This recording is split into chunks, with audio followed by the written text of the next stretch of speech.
Check, check, check. Hi, hi. Check, check, check. Hello, hello, hello. Hi, check. My name is Nikhil. Can you hear me? Hi, check, check, check. ठीक है ये वाला cam 2 इसके अंदर ये होगा यहाँ पे हुआ ये cam 2 Nikhil. What's up, everyone? Good morning. Hi, check mic testing.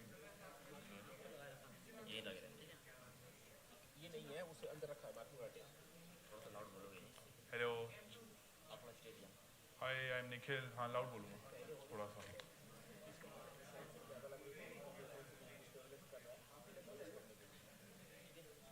Rahul क्या हुआ यस यस यस यस हाँ यार जो चल रहा है.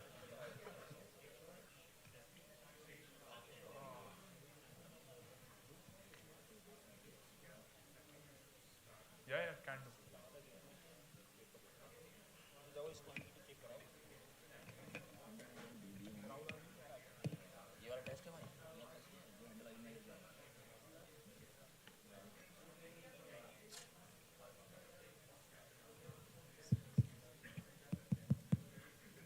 Check 1 2 3. Check. Hello. Hello. Check. Check 1 2 3 4 5 6. Check. Check. Hello. Check 1 2 3 4 5 6. Check 1 2 3. Check. Check. Hello. Hello. Check. Check 1 2 3. Check.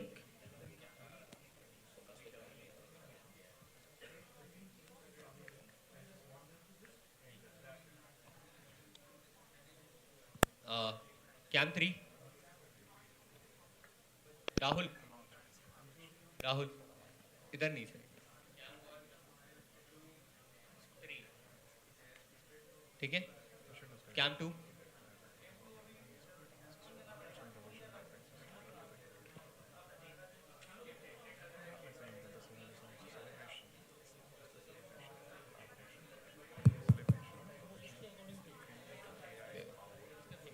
Nikhil, you ready? All set? Yeah. Guys, please settle down. Check, check. Let's start with the dry run.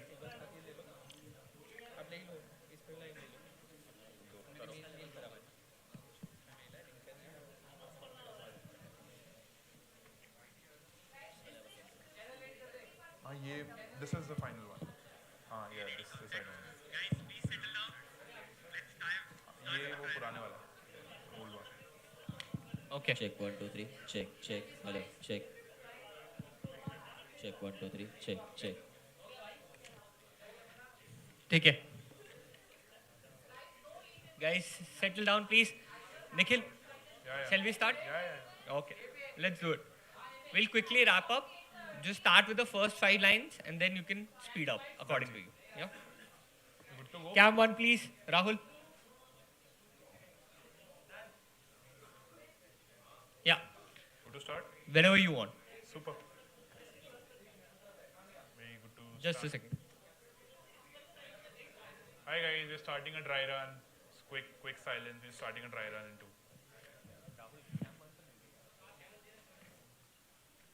Sumesh, good to start. Hello. Check. Check 1 2 3. Check. Check. Check. Hello. Check. Check 1 2 3 4 5 6.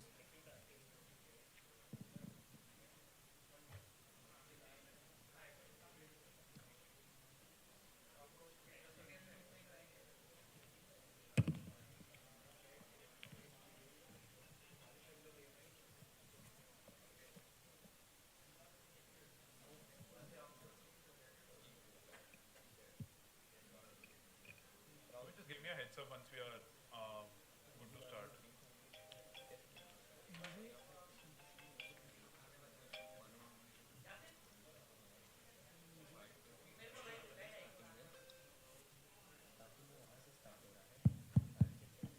Hello. Check 1 2 3. Check. Hello. Check. Check. Check. Check.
मत डाल दो, बस छोड़ दो अभी.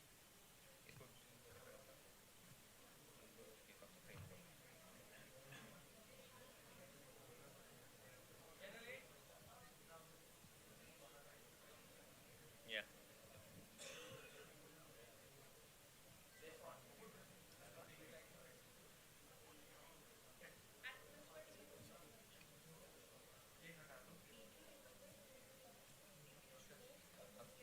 Check, check, check. Hello. Check 1, 2, 3. Hi, check, check, check. Good morning, everyone. It's an absolute honor. Hi. Hi, check. My name is Nikhil. I'm the founder. Hi, my name is Nikhil. Hi, check, check, check. Can you hear me? Hello.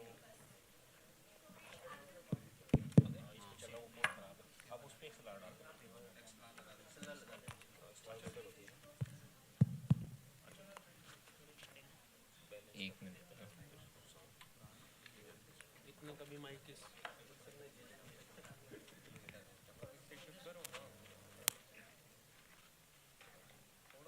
Hello, check, check, check. 1, 2, 3. Check, check. Hello, hello. Check, check. Check 1, 2, 3, 4, 5, 6. Check, check.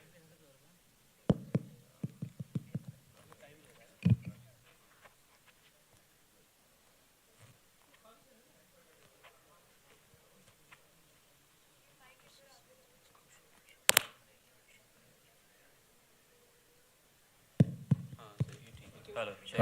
Hello ये XLR आप अपनी Check 1, 2, 3. Hello, Check, check. hello, Hello, hello. hello. Check. Hello hello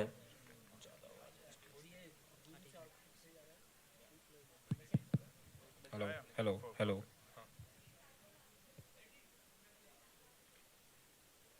ठीक है. Check check check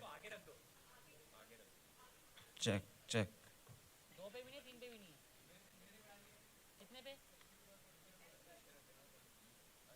check check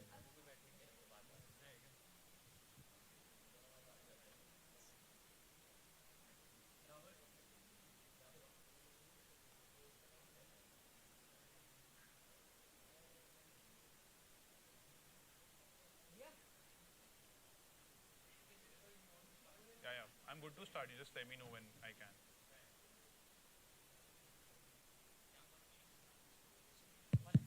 hello check 1, 2, 3. थोड़ा sound कम कर दो. सही है जो भी ये लगाया आपने. Sure. Check, check, check. Yeah. Check 1, 2, 3. Nikhil, we are live. Check. Hello. Just for the check. dummy link. Check 1, 2, 3. Check, check. Hello, hello. Check, check. Check 1, 2. ठीक है. Start. Check check check hello hello Awesome. So we are starting off the dry run here now, and let's go. Good morning, everyone. It's an absolute honor to be here with you all today at the launch of this collaboration between PwC India and Masters Union. My name is Nikhil, and I'm the founder of Hive School, India's first sales B school. We are on a mission to skill individuals and prepare them for evolving challenges of today's business world, much like the vision that brings us all here today. Let me start by saying that this event is not just a celebration. Let me start by saying that this event is not just a celebration of a collaboration. It's a celebration of a vision to create an AI-powered workforce, ready to embrace the challenges and opportunities of tomorrow. Before we move forward, I'd like to extend a warm welcome to all the esteemed guests here with us today. A special thanks to PwC India leadership team and the Masters Union team for making this collaboration a reality. Today, we stand the crossroads of technology and business, a juncture where artificial intelligence is not just a buzzword, but a fundamental force of reshaping how we live, work, and innovate. Today is about understanding the transformation, learning from leaders who are driving it, and exploring how we can all play a part in shaping the future. We have an exciting lineup of conversations and discussions. But first, let's hear from someone whose entrepreneurial spirit and bold vision have redefined business education in India. He's built Masters Union as not just a business school, but a movement, a place where the lines between industry and academia blur, and where the leaders of tomorrow are shaped. Ladies and gentlemen, please join me in welcoming to the stage the founder of Masters Union, Mr. Pratham Mittal. Thank you so much, Pratham, for that inspiring keynote. It's incredible to see how your vision is coming to life and how this collaboration with PwC India will shape the next wave of leaders. And now we are about to dive deeper into the transformative potential of AI. Up next, we have a fireside chat that promises to be nothing short of enlightening. Pratham will be joined by Mr. Manpreet Singh Ahuja, Chief Digital Officer and Tech, Media and Telecom Sector Leader for PwC India.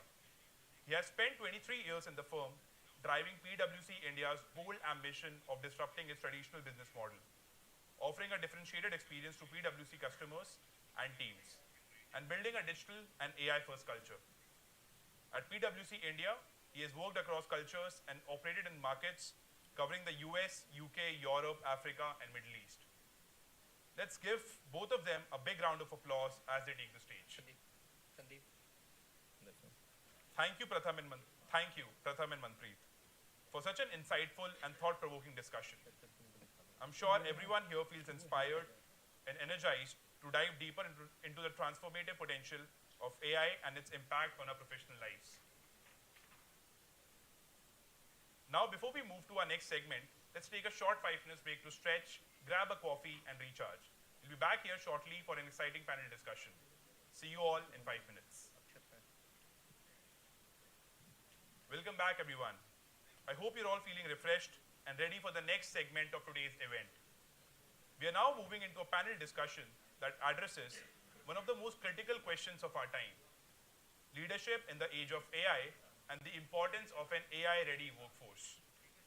Joining us for the discussion, we have two incredible leaders. First up is Prateek Jain, partner and regional market leader, North PwC India, who brings a wealth of experience in driving business transformation. At PwC, he works with large corporations on various aspects of business, including business and finance transformation.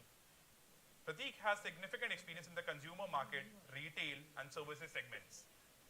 He has also been at the forefront of tax reforms in India and has played a significant role in formulation of the GST policy.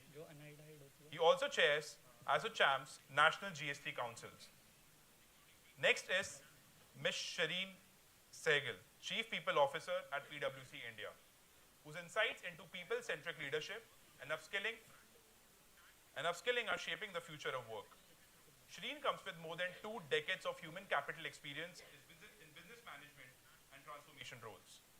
She worked in managed services, financial services, management consulting, FMCG, and technology firms, and has looked after various organizations, charters ranging from setting up businesses, divestment, to change management and digitization projects. Today's conversation will explore the evolving role of leaders in adopting AI, guiding teams through change, and building a workforce equipped with skills needed to thrive in today's world. Without further ado, let's welcome our panelists to the stage with a big round of applause.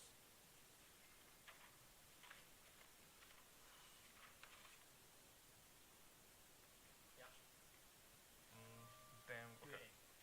Then there's a question-answer panel. One second. Thank you so much, Prateek and Shireen, for that enlightening conversation. It's clear that AI isn't just about technology. It's about people, leadership, and preparing for the future. Now we open the floor to you, the audience, for a Q&A session to all our speakers today. This is your chance to ask your questions to Pratham Mittal, Manpreet Singh Ahuja, Prateek Jain, and Shireen Sehgal. Let's make this an interactive and engaging discussion. Please raise your hand and we'll bring the microphone to you. Let's get started. Yep.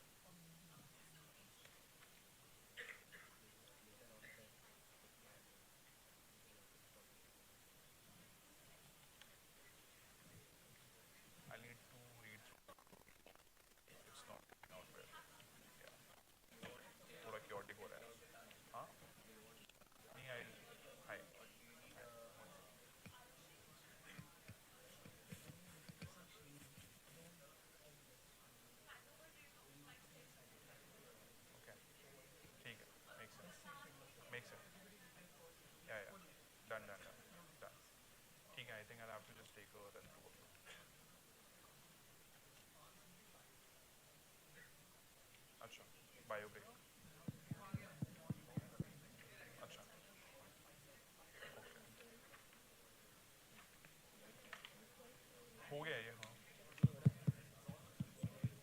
check, check, check, Yeah, check. yeah, correct.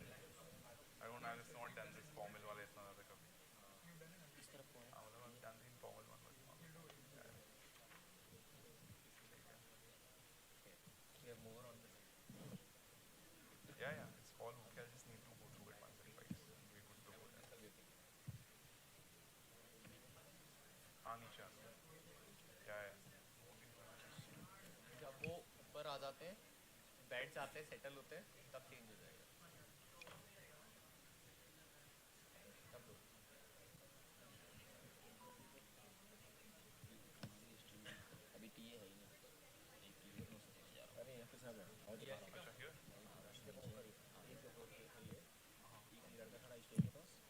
जो गाड़ी वाला है ये किसको दो ये को पास करेगा अभी बाहर पे ये लग रहा है मुझे वहाँ से घूमते ही जा रहे जेट सूट सिंह देना एक लड़का आ रहा Can give two more. है छोटे वाले बाल खड़े हो एक उसको दो सर ये माइनस फिर ये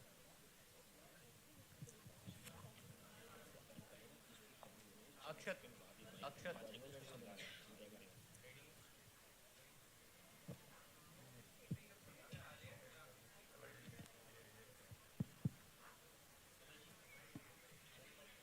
माइक का क्लियर है. बस एक माइक आपके पास रहेगा क्या होगा तो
hello hello hello hello hello hello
Hi. What's up? Good to see you, Ji.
Good morning, everyone. It's an absolute honor to be here today with all of you at the launch of this collaboration between PwC India and Masters Union. My name is Nikhil, and I'm the founder of Hive School, India's first sales B school. We are on a mission to skill individuals and prepare them for the evolving challenges of today's business world, much like the vision that brings us all here today. Let me start by saying that this event is not just a celebration of a collaboration. It's a celebration of a vision to create an AI-powered workforce ready to embrace the challenges and opportunities of tomorrow. Before we move forward, I'd like to extend a warm welcome to all the esteemed guests here with us today. A special thanks to the PwC India leadership team and the Masters Union team for making this collaboration a reality.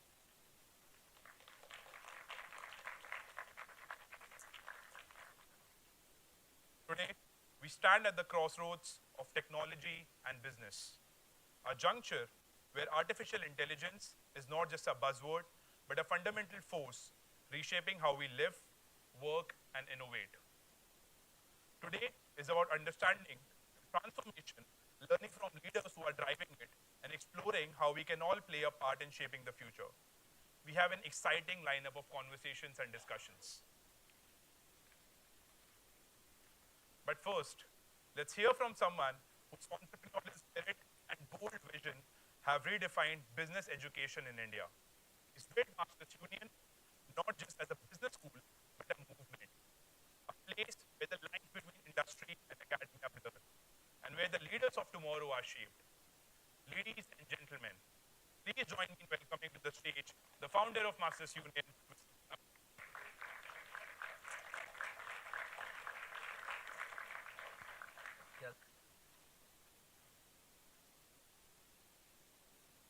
How's everyone doing?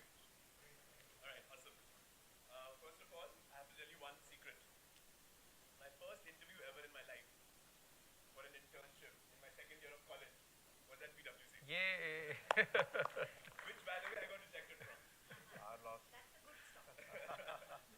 Which I got completely rejected from, and that ghost of that rejection haunted me for a long time. I think finally I've come over it today. That finally I've been able to collaborate with PwC in some way. We're going to be talking about the future a lot, but I want to start with the past. Okay? I want to tell you three interesting stories, and I hope this will set the stage for our fireside chat later on. Okay, story number one. Does everyone know when did the first sort of series of colleges get founded in the world? When did the colleges as we know them today, colleges, universities, institutions, when did they come into this world? What year? Who also know? 1900s? Slightly behind. 1800s? Yeah. So 1800s is when we first saw the emergence of colleges as we know them today, right? Where there is a classroom or a bunch of classrooms, where there are teachers, some have PhDs, where there are exams at the end. All of this came in the 1800s. You know why they came in? Why suddenly in 1800s this happened? Sorry? British? For the army. So what happened is that there was a war between the Prussian army and Napoleon. And the Prussian army lost really badly. Like really, really badly. And the Prussian king at that time thought that, the reason we lost so badly is because the Napoleon army was just so well trained. They were very disciplined. When Napoleon said something, they did it. Whereas my army, started thinking, started critically analyzing the situation, started being innovative suddenly, and they didn't listen to me. So he started these colleges, right? They first came in what we today call Poland, right? He built these colleges to train the next generation of army men so that they stop questioning him, right? So he put in uniforms. That's when uniforms came in. He put in this strict schedule that they have to wake up at 6 a.m., they have PT, thereafter they have these classes, and they have this regimented schedule. He completely took away any free-spirited thinking from the college system. That's how the first generation of colleges came into being, not to train free thinkers or creative people or innovators, but to actually train army men who don't question. In fact, the Prussian king said this one very interesting thing, which is that if my army starts to think, then they'll stop fighting for me. I need them to just listen to me and not think. Right? And by the way, this experiment proved tremendously successful. The Prussian army did really well. Eventually, it gave birth to the Nazi army, the Nazi movement, all of that. The college system became very successful for the purpose that was intended to solve. Thereafter happened the Industrial Revolution, right? And now you didn't need armies as much, but you needed people who can work on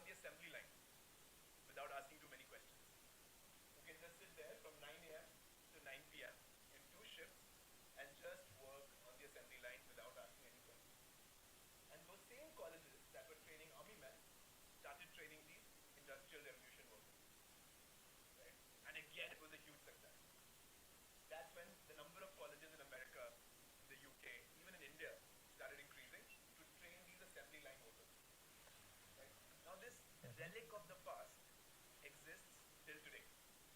Many of our colleges today have the same thinking and the same processes as those that were created to train these army men back in the day. Right? And that's really a problem, right? Because today what we need, what the industry needs, is not army men, not as many at least, and not industrial revolution workers. Now we really need people who can think freely. Right? And that's why we believe that the education system needs to change completely. Okay? So that is story number one. This is actually where the education system comes from as we see it today. This regimented system of Pfizer did not create the vaccine themselves. They had outsourced the entire research of the vaccine to somebody else. Who had they outsourced this research to? Sure, but where? Yes, in a college. Which college? Somewhere in Pune? No, no, no. The entire research for Pfizer's vaccine was not done by Pfizer. It was outsourced to a college. Which college was this? There's a reason I am asking this question. It was actually outsourced to University of Pennsylvania. The classroom where I took my organic chemistry classes, right, that same building is where the mRNA vaccine from Pfizer was actually invented. And the invention actually took place because the industry came together with the academia to build this Pfizer Research Institute within the University of Pennsylvania. It is one of the most successful models of the industry and the university system coming together. Right? And by the way, it was because of the research published at the University of Pennsylvania that then later AstraZeneca was able to use the entire mRNA research. In fact, in India also, same research got used. It was all because of these two organizations coming together. And I really hope that what we are here doing today between PwC and Masters Union creates many such benchmarks for the future. I'm really, really, really motivated by this relationship between Penn and Pfizer. And I hope that PwC and Masters Union, we can achieve some great things together just like that. There are so many of these collaborations that happen for the sake of it. Right? Most universities in India have some form of industry collaboration. But believe me, nothing comes out of it. Absolutely nothing comes out of it. Right? I've been part of other universities, I've seen it from far, nothing comes out of it. But I really hope, right, that Manpreet ji and our team, we can get this going in a way that truly, truly sets the benchmark for the future. Okay. So, the last story that I want to talk about is about abstraction. Okay. In the 30s and 40s, right, most research institutes were thinking about physics. Okay. They were thinking about how electrons move from one place to the other. Right? Double slit experiments were happening all over the world. Okay, this is 30s and 40s. Research on physics was going on. In the 40s and 50s, the research changed a little bit. It became a lot about electrical engineering, which is how do you use these moving electrons to create electricity. Okay, that became the research. People stopped thinking about the physics of it. They started thinking about the electricity generation. Then 50s, 60s, 70s, things changed again. And people started talking about electronics. Right? They started thinking about how these moving electrons can now be used to move information. Right? And people stopped thinking about the electricals of it. Right? That became commoditized. Physics had become commoditized. Everyone was talking about electronics, silicon. Right? In the 70s and 80s, that changed again. People stopped talking about electronics. They started speaking about circuits only. Right? Which is how do you create intelligent systems through these moving electrons. And nobody cared about the commoditized electronics, electricals, and the physics underneath of that. Thereafter, things changed again. Right? We had computer engineering come in, where people started thinking about the operating systems, Windows and Mac. And nobody really cared about what's happening at the circuit level, what's happening at the electron level. Nobody thinks about that. In the 90s, we went one level of abstraction above. is with computer science, not computer engineering, but computer science. So we started speaking about app development, and nobody really cared about what's happening at the operating system level. Nobody at all cared about what's happening at the circuits level, right? Because all of that had become commoditized. And today we are standing at a place where we are seeing this shift of abstraction happening once more, right? Today, believe me, hardly any company cares about app development anymore, right? That again has become commoditized. AI can do a much better job of building apps than any of us can. Right? We are staring at this space now where computer science itself and app development itself will become commoditized. And we as humans will look at the next level of abstraction. You know, colleges have to start teaching something else now, right? Went from physics to electricals to electronics to computer engineering to computer science to app development. And now I believe the next 10, 20 years is going to be about something completely different. I don't know what it will be called. Maybe it will be School of Solutions or School of Emerging Technologies or School of AI. I don't know what it will be, but it's not going to be School of Computer Science. I think that bus has left. Right? And I really hope that this collaboration between PwC's hardcore tech team and Masters Union, we can really create this next wave of abstraction. I'm not able to see this next wave of abstraction happening anywhere else in the world. I was just in Silicon Valley. I was just in Arizona, Phoenix. But even there, I couldn't see this thinking happening at the next level, at least at the education institution.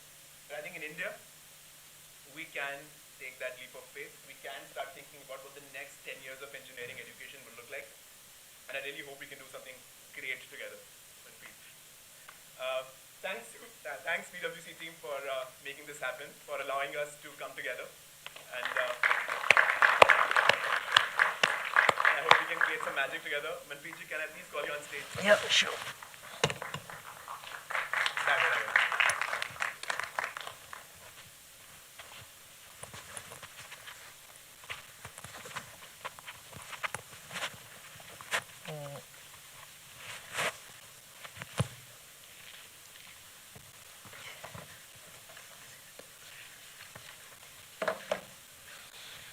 So, what did you think about what I just said in terms of us changing levels of abstraction? So, you know what, I'll just give a slightly corporate-ish PwC spin to what Pratham just said. You know, when we are out in the market talking to CEOs, in India, outside India, one of the biggest concerns that any and every CEO has today is, other than meeting my quarter or the year, or dealing with productivity and better ways of doing things, is that my model of doing business, my core business model, my core revenue streams is not going to sustain, is not going to last.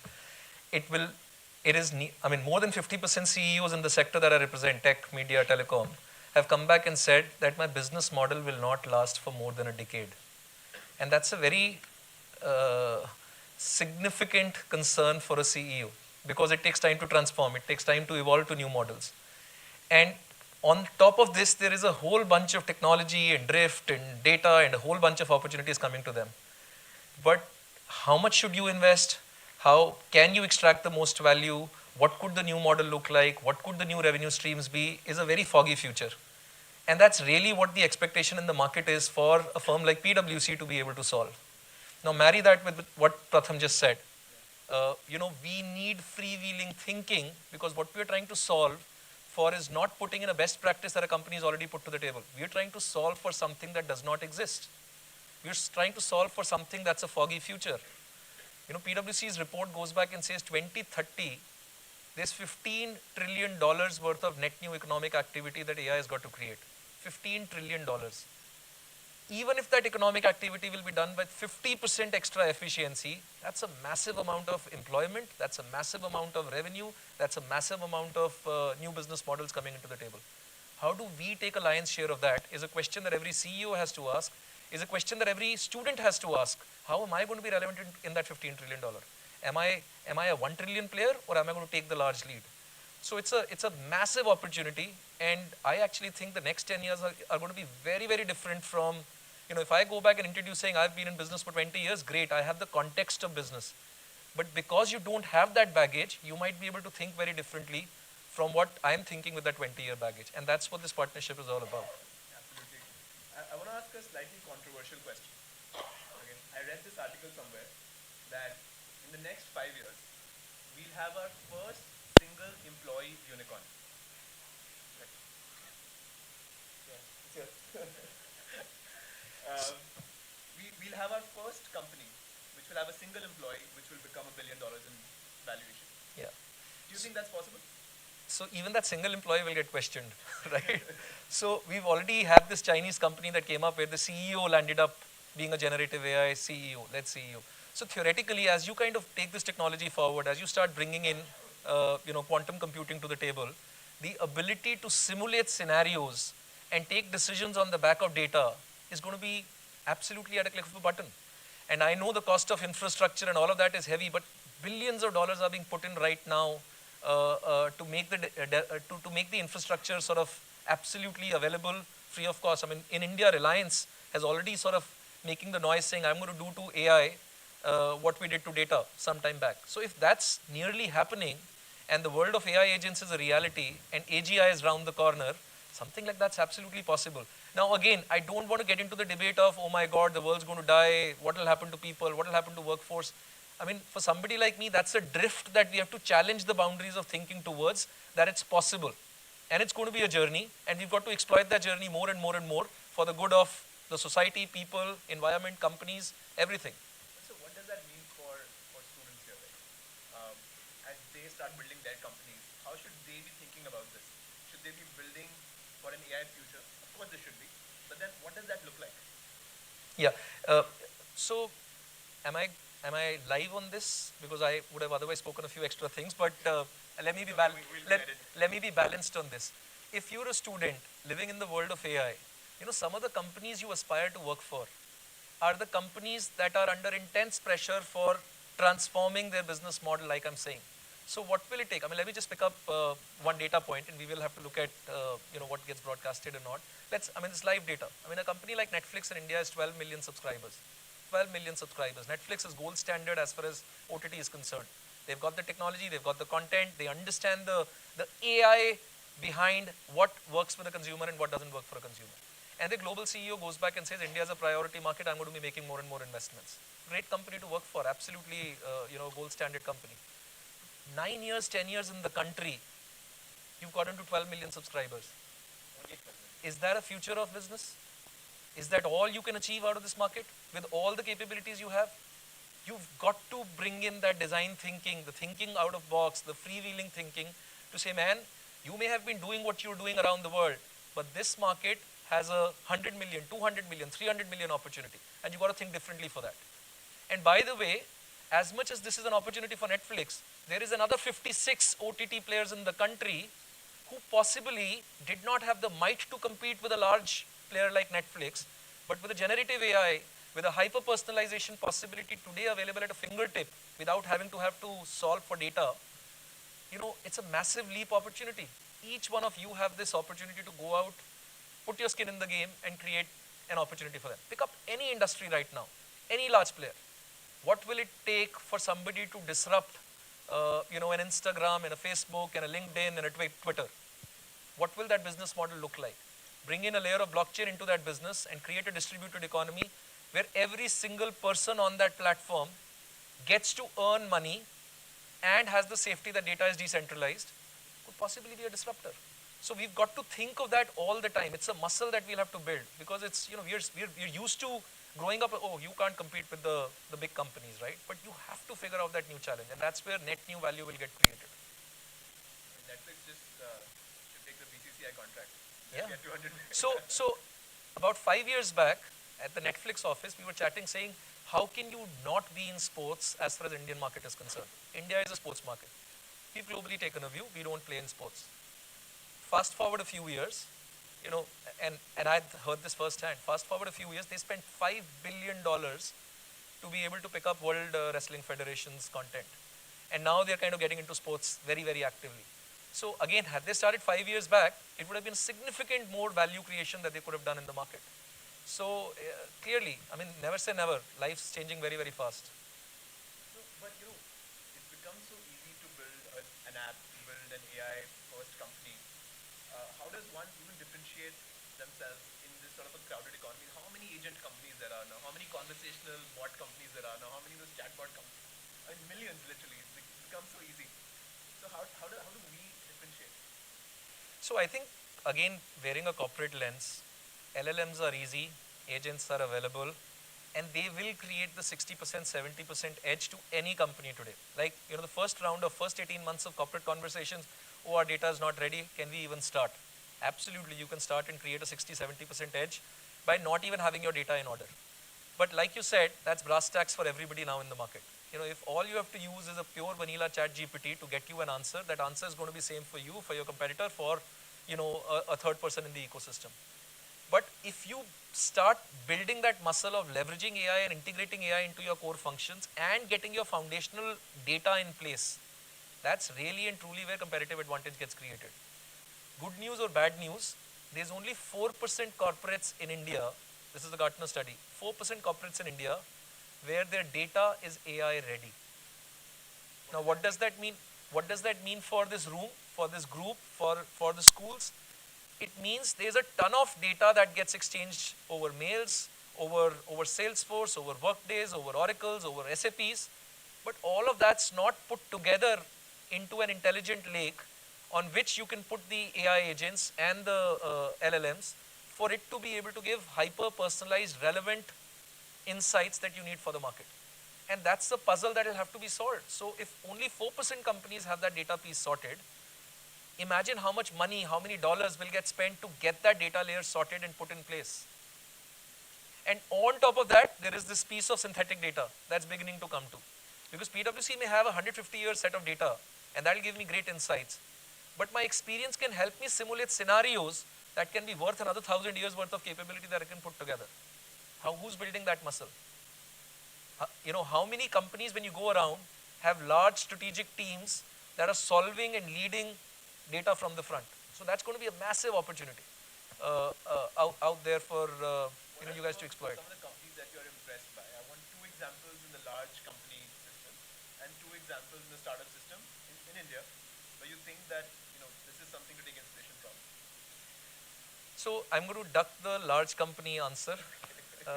They all happen to be customers and we work very closely with practically all the tech companies.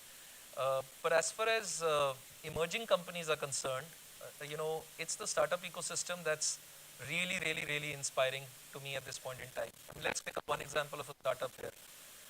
We all know short form video is where the future is.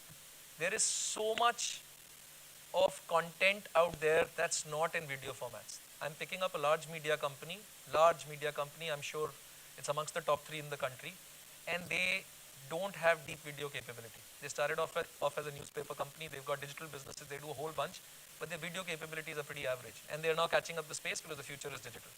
For all the data that they have, for all the news that they have, for all the insights that they have, and news cuts every single sector and genre, if I bring in that startup that is able to convert digital news into a video and video into a short form video at a click of a button with a limited human being in the loop, that's so much of content and eyeballs that you can generate. Now anybody can create that content, but this company has a 150-year legacy of information, insight, journalism, a spread and reach that's all over. So it's a massive competitive advantage for them to be built. However, problem statement, again something that we've got to solve for. This startup is a deep tech startup that's solved for the technology layer. They don't understand the world of business. They don't have the application layer. They don't know what it means for PwC, what it means for media, what it means for pharma, what it means for something else. So that deep tech company will take another 6 years to get enough round of funding, enough experiments, feet on street, understanding enterprise sales, and eventually evolving into a bigger model. That's where large companies have to look for freewheeling setups like them, bring the alliances together and shape the future of business. So it's a very humbling statement. Large enterprises have to learn a lot more from young startups and learn to do much better. And that's where the next round of disruption is going to be. So basically what I'm hearing is that there is a deep tech company that has a tech. There is a potential customer that is ready today to buy a product that helps them use AI, let's say. Dainik Bhaskar or somebody, right? Yeah. Now, in the middle, you need a company to bridge the gap. It's the application layer. The application. It's the last mile layer. I'll give you a live example. So PwC back in November 22, times when everybody was waking up to Gen AI, as I mean, it was all chat GPT at that point in time. We invested in a company called Harvey.ai. And, and, and, and that company didn't even have a website. It was an OpenAI invested company, very early investments. And the company didn't have a website. All we figured out was they're disrupting the world of legal and tax. Legal actually, not even tax. And fast forward 10 months, we were the first customer, first alliance, started playing with them, started investing with them. Fast forward 10 months, that company, we had not sold a single dime in the market in that 10-month period with them because we were working with them to make sure that the product was fit for us and eventually fit for the market. And we wanted to solve it for our own self before we take it to the market. So 10 months working with them, not a single dime made in the market. That company was valued at $800 million. Fast forward another 5 months, where we started selling this in the market, having solved some of the security layers and application layers for us, the company is a $1.5 billion market valuation. And the journey is just begun. Right? So that's the application layer and the value that we can create to companies like them. They were not a tax platform. They were a legal platform. We've stretched them to become a tax platform. Now we're stretching them to become a CFO platform, right? And now you integrate a couple more startup ecosystems down to them. You don't have to necessarily acquire every company. The value chain begins to get bigger and bigger and bigger. So where you started to where you're getting, the world's a lot different. Got it. So OpenAI could not have sold their legal product, which they did not have, to let's say Pfizer directly. Yeah. But now because of Harvey in the middle, it's able to bridge that gap. Yeah. And so like that, there are many other opportunities where we can all play. Yeah. Essentially. And a Harvey sitting in the UK or US would not have solved for models catering to 150 countries. So with a partner like PwC, today I have 150, 200,000 documents trained to Harvey for them to be sharper for a market like India, which no way on hell a company sitting in California would have gone solved it. What are other some ideas? So one is legal. We spoke about publishing earlier. What are other some ideas where this bridging is required? To start thinking about what the future of airports needs to be with the current technologies that we can envision and see. Bring in robotics, bring in IoTs and sensors, bring in generative AI, bring in personalization. I can tell you, we can blow the hell out of an airport company in terms of reimagining what that business needs to be. Why the heck, if shopping is an agenda with which you make money, why should that hyper-personalized experience not start when I'm stuck in the traffic 1 hour towards the ride to the airport? If figuring out your baggage and the nuance of navigating, my baggage is a pain, why can't the baggage through a bot come to me where I am? Why can't it actually pick me up and get me my bag? Why can't sensors make a difference in terms of my overall experience? I'm saying the whole workforce and the business of how you run an airport can get completely reimagined. But when you start thinking of that and the airport company and the capabilities that they've been hiring and building, it's all ops, ops, ops. There's very little tech in their thinking. And if the future of that business is going to be tech, some of that R&D will have to be done, or like Pfizer, be outsourced to somebody who can bring in that thinking for them to be able to take that capability forward. But it's a core capability. It's not AI ka tadka laga denge airport pe and life badal jayegi. It's a core capability you'll have to bring to the core of an airport operation. So how do you transform? How do you change? Having a chatbot where you can book a flight. Yeah. It has to be way more native than that. Yeah, absolutely. So now I want to, you mentioned that you don't want to talk about what will happen to humans in the future and etc. all of that, but I want to. So I'm going to bring you back to it a little bit. If I was in Phoenix, Arizona, right? It's one of those cities which has really embraced AI. There I saw at least for every 2 cars, there was at least one Waymo, which is Google's autonomous car, at least for taxis. I went to a cafe there, which was completely served by robotic arms, with no humans. Yeah. Right? I went to exchange money, and there was an AI teller. So there was actually a face of a person. I thought that's a real person, right? But it was just a 3D rendering of a teller, and I exchanged my money like that. Right? So with all of these things happening, in the next 5-10 years, more and more and more roles will get AI disrupted. We're already seeing that tech hiring at least, right? At least at the lowest level, that used to happen in the thousands and millions. That has completely been eroded away. Right? So with more and more of this happening, what is the future of employment? Do you think employment as a concept will even exist in the future? Now that's a very interesting last spin to this, but just before I get to that last spin, I think my take on this is very, very clear. Whether it was industrial revolution, whether it was e-commerce, whether it was internet, employments, digitization, employments have only increased because net new economic opportunities have increased. There's newer revenues, newer ways of doing things, and therefore there's greater GDP, and greater GDP leads to greater employment. And similarly, like I said, if I'm saying next 5 years is $15 trillion, even if it's done at a significantly better efficiency, that's net new businesses and revenues getting created. So employment will definitely grow. The challenge with generative AI and the anxiety with generative AI that's coming is the speed at which this technology has evolved has not given the breathing space for people to be able to adjust to it. So what worries me is, in the short run, there will be displacement. So if a $100 billion call center industry, which is destined to kind of get disrupted, it's 2 rupee a minute generative AI agent solving a problem 10 times more efficiently than a human being ever could be, that is getting disrupted. So how do you upscale? How do you sort of get them to move up the value chain? How do you make them all entrepreneurs? How do you get them new models? It's definitely going to be disruptive in a short term, clearly. And that's the piece that worries me. Otherwise, the market opportunity of net new things getting done is going to be huge. I'll give you some other examples, right? If I pick up the laptop industry in the country, devices. For a country of 1.6, 1.5 billion people, what is the TAM of laptops in this country? 16 million laptops get sold in this country. And that number's not grown for last 5 years. What? The actual numbers. Actual numbers not grown. The TAM's pretty much the same. COVID got it up and we are now static at that number. Don't you guys think, if I were to, in this world that we are living with, where there is, virtual reality, augmented reality, generative AI, a whole bunch out there, do you think the form factor of that device is not destined to change? Don't you think there is a Steve Jobs iPhone moment that's waiting to kind of disrupt that entire device? If 10 of us were to get into a room and say, what would the future of device be? For it to solve problems that are currently unaddressed, what will that be? I'll give you one tiny example. Today, let's pick up 500 million farmers who are out there in the country. What does a laptop do to them? Not relevant. What can I do for that category to start using it? Today, the ability to get AI on the chip of a machine, coded on the chip, a Snapdragon chip having an LLM on top of it, embedded into the laptop, with a set of use cases that it's trained on, which is around precision farming. In a form factor that's very, very different. You don't need a keyboard, you don't need a monitor. A glass, a Reliance Jio glass, and a small device could actually help you figure out how your farming is running. You could do precision farming, precision cultivation. You can do education. Solve for the value chain of a farmer and change the business model from selling a device to selling a service. And while selling a service, get the 5 startups who have the right content and the right play to sell to that farmer and build an ecosystem.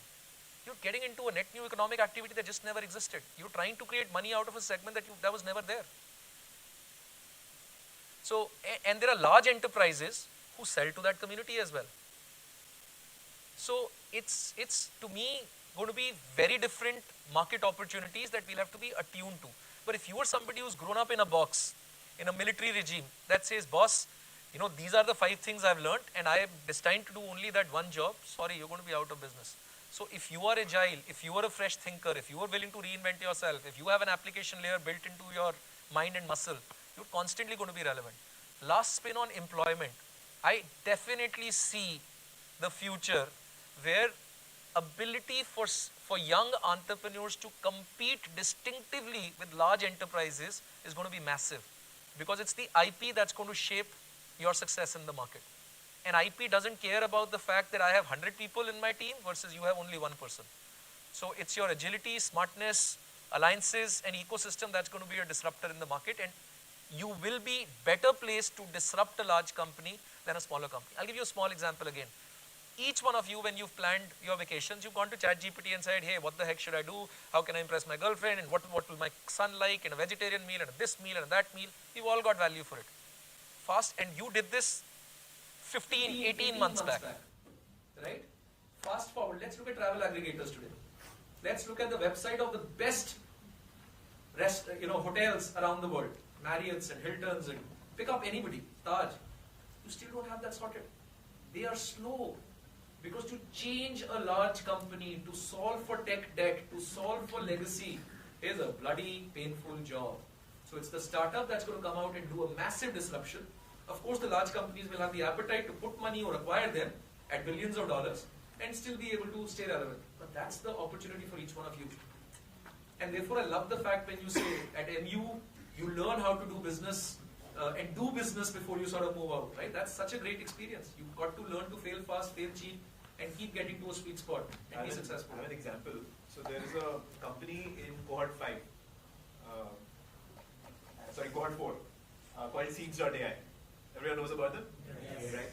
So they started doing a conversational bot, but focused only on sales of financial products. Because they saw maximum attrition happening in financial sales companies, right? And so it's a 2-member team. I think now there are 3. They raised $200,000. Wow. Okay, that's it. And he came to me the other day and he said, "We've just gotten an HDFC contract."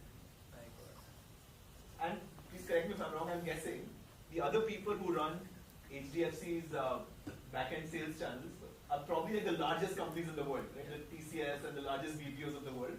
And here's a 3-person team. And probably at that time a 2-person team that's gone in and won a contract. It's for a pilot. It's going to compound. But I mean, look at this, right? HDFC is such a large company trusting a 2-person team for their financial product sales, and happened right here. I think the single biggest thing, and I tell this to my 13-year-old, 14-year-old son as well, is to have failed a startup is the best blessing you can have. Now, I'm not saying you have to fail a startup.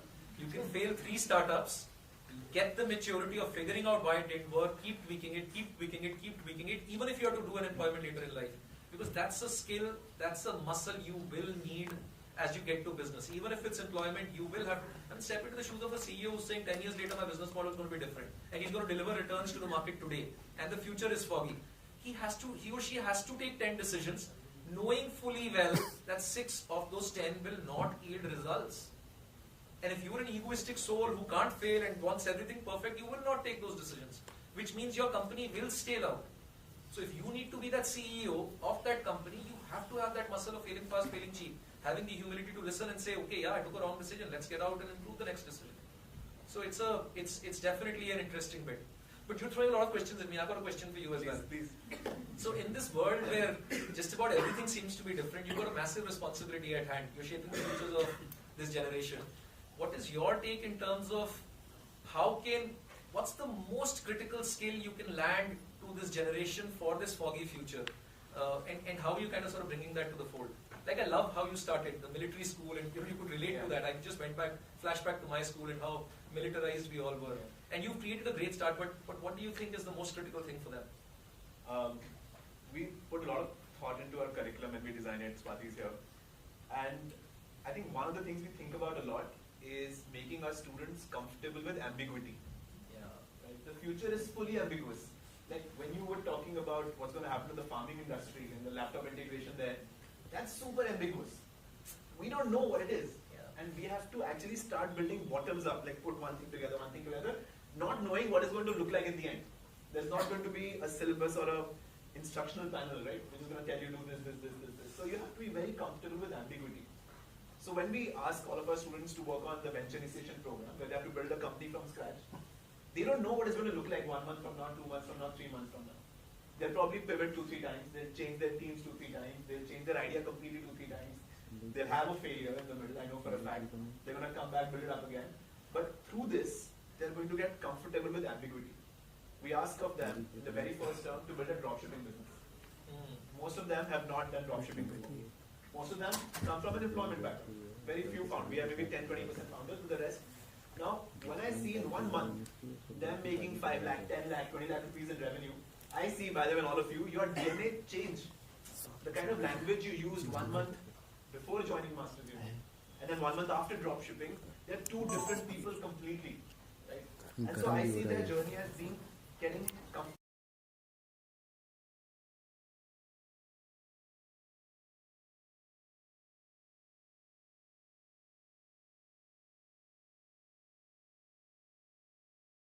In fact, there's just I mean, very close to heart. So, when we set up the CDO group within PwC, the digital team, at PwC, some of the core values that we thought we got to live by was an owner's mindset. And what you, with this example, talking about is when you have to freaking go out and build a business and start making that 15 lakh and 10 lakh and 20 lakhs from scratch without necessarily having the deep capability to be able to do it, is where you begin to start thinking like an owner.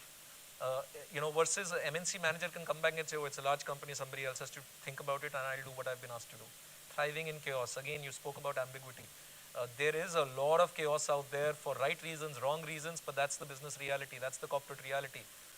How do you thrive in that chaos? How do you break that elephant down into pieces and still be able to sort of keep moving forward? And again, the whole positive mindset, ho jayega, dekhte hain, let's go forward. Infinitely positive attitude, because you will get failures. Are three things that sort of were ingrained in every single soul that got hired. In fact, for me, the qualification and degree of a great computer science background was less important than actually having worked in a startup, failed a startup, or bringing in that mindset and attitude to the table. And trust me, that was far more important. In fact, I have Gaurav from my team sitting here. Gaurav, you want to raise your hands? This bugger was a process consultant, had no shit about technology, and he's the best GenAI guy you can get today in the market. Understands business, understands application, understands technology, just because he brought that skill set and mindset to table. He was comfortable and humble enough to say, I'm happy to learn in a corporate environment. So, yeah, that's... Yeah, we look forward to seeing more of him Yeah. on our campus. Catch up with him, sure. So, let's come to our collaboration. I want to talk a little bit about it. Do you wanna sort of raise the flag on the new museum that we are creating and tell us all about that? You want to create pressure on Dubai in terms of creating the future of whatever. So I think one thought that I've been very passionate about here at PwC as well, and each time I've met Pratham and we've spoken about, is in this foggy future, it's service to the nation, it's service to people, it's service to corporates, it's service to everybody by making that foggy future a little real. And the world of prototyping is extremely important in fact, large companies will have to build that muscle of prototyping, because somebody will go back and say, great idea, but there'll be 10 people in the room who say, oh, that won't work. Manpreet, you spoke about future of agriculture and precision farming. Why do you need a laptop or device? A phone could have done that. There are 10 people who will go back and kill that argument. And therefore, as an entrepreneur, as an owner, I have to bring that prototype to the table for me to make this real. And that's something we've been working out as PwC ourselves. We set up a GenAI lab. We went out and said, what will the world of customer look like? What's the future of sales? What's the future of marketing? What's the future of customer service? How can that get disrupted? And we got a ton of traction. We've had, if nothing else, 150 companies come over, and they have come back and said, wow, that's real, that's interesting. I wish I can do that. How can I get started? But the more we kind of step into that journey, we kind of realize even we are limited to our worldview of what we see at corporates. We've got to push the boundaries far more than what our corporates are challenging us for. Because maybe the CEO on the other side tells me saying, how can I get the best returns in 18 months, 24 months, 36 months? But when we collaborate with MU, we want to really push the boundaries of what the future of that segment will be 7, 8, 9 years out. And that is going to be a fun game. And that's a game where we will fail every day, but that's fine. But it'll be a fun game. A lot of IP will get created, and that's the future of the country, that's the future of technology, that's the future of new business models. And that's really what I'm looking forward to. Super excited. So we'll be converting our Tower C downstairs into a GenAI lab, which will be collaboratively run by both of us. And we are super excited. It will be open to all of the students, of course, and as well as clients of PwC who can come and really visualize the future. We're very, very excited about that. So this year, out of our GenAI lab, we've got 5 awards, including the prestigious AIBC award in Dubai for the best GenAI solution in this segment, including the NASSCOM's award for the best security solution for the tech sector. And as I said, our thinking is limited to the world that we see. And with you guys together, I think that 5 has to get to 50. And that's where we're kind of moving towards. So on that note, I want to open up questions from the audience. I'm sure everyone's very curious about AI, about PwC, about this collaboration. So anyone wants to start?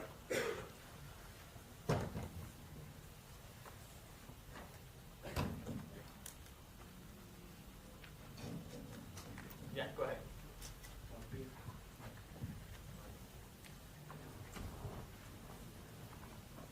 So I just wanted to ask, you gave the example for airport, right? To transform an airport, it requires a lot of capital, R&D, which is only possible by the giants like PwC. Want to understand from a single person point of view who's building a venture and probably see the disruption in coming 5 years and also don't want to miss out on it. How can a person who's maybe low on resources, not very well on expertise of the history, like PwC has a lot of data to work around, how can they step towards and ride the wave of AI, maybe at a smaller piece of pie, but still be in line with the changing Gen AI? So I think, to run an airport needs a ton of capital. And trust me, there are players in the market who are putting that ton of capital. But when they're putting that ton of capital, they don't have the prototypes that tell them what the future of an airport looks like. Now when they're putting that money, they travel all around the world and say, Singapore ka airport kaisa hai, or Amsterdam ka airport kaisa hai, and ye kaisa hai, or wo kaisa hai. But that's again, like I said, a limited view of the world here and now. When you're putting the billions of dollars that you're putting, if you can future-proof that investment for a longer horizon, it's a massive opportunity. And in a market like India, where we are low on infrastructure, the billions that are being put have to be futurized. And that's where the opportunity comes in for somebody who has the IP to create the experience of a customer. How will smell be discovered through a compute? So all of that will begin to start coming together. And if you're able to do that, take this to any large player anywhere in the world, you have an opportunity on the table. You will get your first customer to go out and solve for the problem. So the biggest difference between an MNC and a startup, and I'm a product of an MNC, of a large company, I shouldn't say MNC, is an MNC has enough resources, and therefore managers in that company kind of are limited to the resources in hand. That's my job. These are the resources. This is the best I can do in terms of delivering an ROI to these resources. You get into the history of any startup, the dream is much bigger than the resources at hand. Right? You are not dreaming as a subservient to the bootstrap cash that you have. Your vision's a lot bigger because you were the only owner, right? I'm sure even these large multinationals have had some person who kind of dreamt that way. So that's the difference. Don't get constrained with saying, if this is $1 billion game, how can I play? Why would Microsofts of the world have these massive ISV networks? Why would they go back and say it's always a partner-first organization?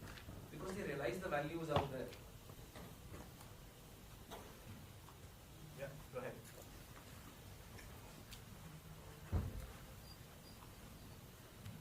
Hey Manpreet, hey Pratham.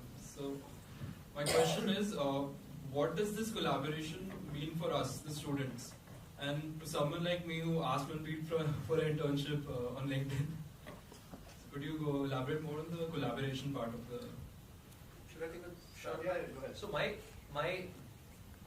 intuitive answer to this is, like I said, it's not easy to think about the future. Masters Union has created an environment, an industry-led program, which generally allows you to collaborate, understand what's happening outside, so you are more and more comfortable about how the world of business runs. Now we're trying to get into that zone where we're trying to push the boundaries beyond what you hear and see here and now in terms of what that future will be, what that foggy future will be. Now, if all this is happening in your world along with PwC, your access to that, your access to some of the customer conversations, your access to thinking through some of those projects where prototypes have to get built, builds you that competitive advantage as an individual, as a brand, as an alumni network, that gives you the right to win in the market, either as a startup venture or as an employee or as a collaborator. That's what we're trying to do. It's not easy to be able to think about the future when your day job doesn't let you push the boundaries 10 years forward. I'll add to that. You'll have a space on campus where all the latest technologies, which are not even on retail yet. For example, let's say OpenAI is one, right? But OpenAI has new 3 models coming up, which are not out in the market. Or, Facebook is to come up with those glasses that are not in the market yet. Or there are some new models that some niche company has created, a startup is in the process of building right now, which is again not in the market yet. All of those technologies will be available in PwC, where you can go and play with them. You'll also have companies coming in, which are clients of PwC, coming in and experiencing those technologies, right? And hopefully you can work along with them and go create solutions. I'll also want you to please jump in here a little bit. So, as Manpreet said, right, we run this GenAI lab, and we would love to work with you guys to bring a fresh perspective of things without carrying that debt and baggage of solving problems, because we already are in the trenches. So with you guys, we would love to kind of collaborate on some of the every week we're solving some new problem or the other for our clients. And 90% of my job is to have my ears open in the market when I'm talking to customers to see what is it that they, it's unsolved, because that's where novelty comes in for us to, kick in. What's already been solved, obviously that will grow.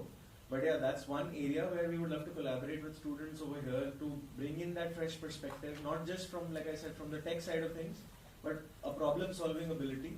How do you apply technology, according to me, is the best skill that, we would like to get from this place. So more on ideation. Absolutely, ideation and bringing it into, bringing the wheels into motion.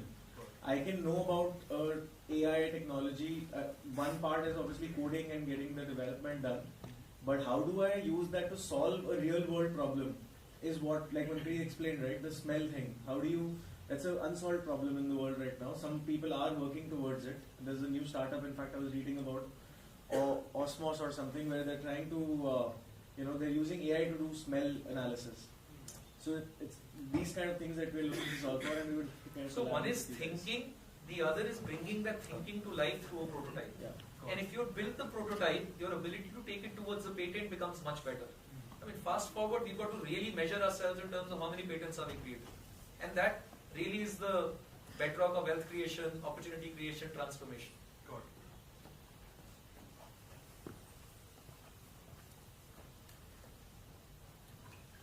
So there's also something called an AI wrapper, when you stitch together like almost like ready-to-market solutions, and you just stitch together to something someone can use. These obviously don't have as sophisticated a moat as like proper, like well-invested AI startups. But is it a sustainable strategy going ahead as the core Gen AI is accelerating towards AGI that I keep cycling through monetizable wrapper after wrapper? Great question. So my personal belief is progress is more important than perfection. So we can go back and challenge saying, no, this is just an AI wrapper. And a lot of people, I mean, there's a startup that will come to me and say, this is what we can do. And my teams will come back and say, boss, this will get disrupted in 6 months. The way I look at it is there value now until the next 6 months? Let's try it. So if you are in that wrapper space, you would clearly ahead of the market, because your ability to solve a problem through a wrapper ahead of the market who's somebody trying to solve it in a sustained long-term strategic way is quicker and faster. But you have to be constantly agile in terms of creating the next layer and the next layer and the next layer. If that's the only business you are in, you will be out of business in 10 months, 12 months, 18 months, 24 months. So you have to keep moving. So you have to fundamentally build the skill of saying, I've created a wrapper to solve a certain problem, but I know 10 months, 12 months later, if the next model is out there, I will have to improve my wrapper to be able to get deeper into the issue. Otherwise, the other startup will kill you. So there is value to be extracted there, but the muscle that you will need is going to be slightly different than a deep tech muscle that kind of goes out and builds an IP. Thank you so much. Everyone thought that Google will disrupt many companies, right? Google will build this 1 month from now, 2 months from now, 1 year from now. Yet those companies did well, and their moat was the fact that they had a strong B2B sales team that was going there and actually selling and integrating those products in those organizations, which Google was not focused on doing. So your moat can always be sales, like know that. You have to back me up on that. Already there. So you were saying something? Firstly, I think just the B2B sales bit that I was talking about it, when I think of PwC, right, I know we're a knowledge company, we're a consulting firm, but I kind of look at ourselves as almost, and this is just me speaking at a personal capacity, about 30,000 large enterprises in the country work with us on an annual basis. 30,000 companies are willing to pay the price for PwC to add value to them in their business. So we have that last mile access to their problems. And if we are an innovation hub that's got freewheeling thinking, that's not just solving for the next 3 years, but it's actually disruptive, shaping how your next billions are going to get better return because when technology comes to table. 30,000 companies. I actually go back and say that's the Google for B2B. Nobody in the country today, no McKinsey, Bain, BCG can bring 30,000 Indian customers and access to Indian customers to the market as much as a company like ours, which is 150 years old, deeply ingrained in the roots of India, can bring to the table. So that's an unexploited distribution channel that we've got to really make it work.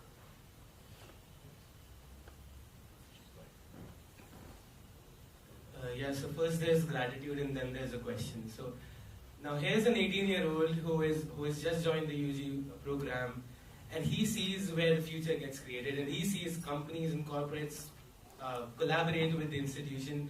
So really props to all of you, and really glad this could happen.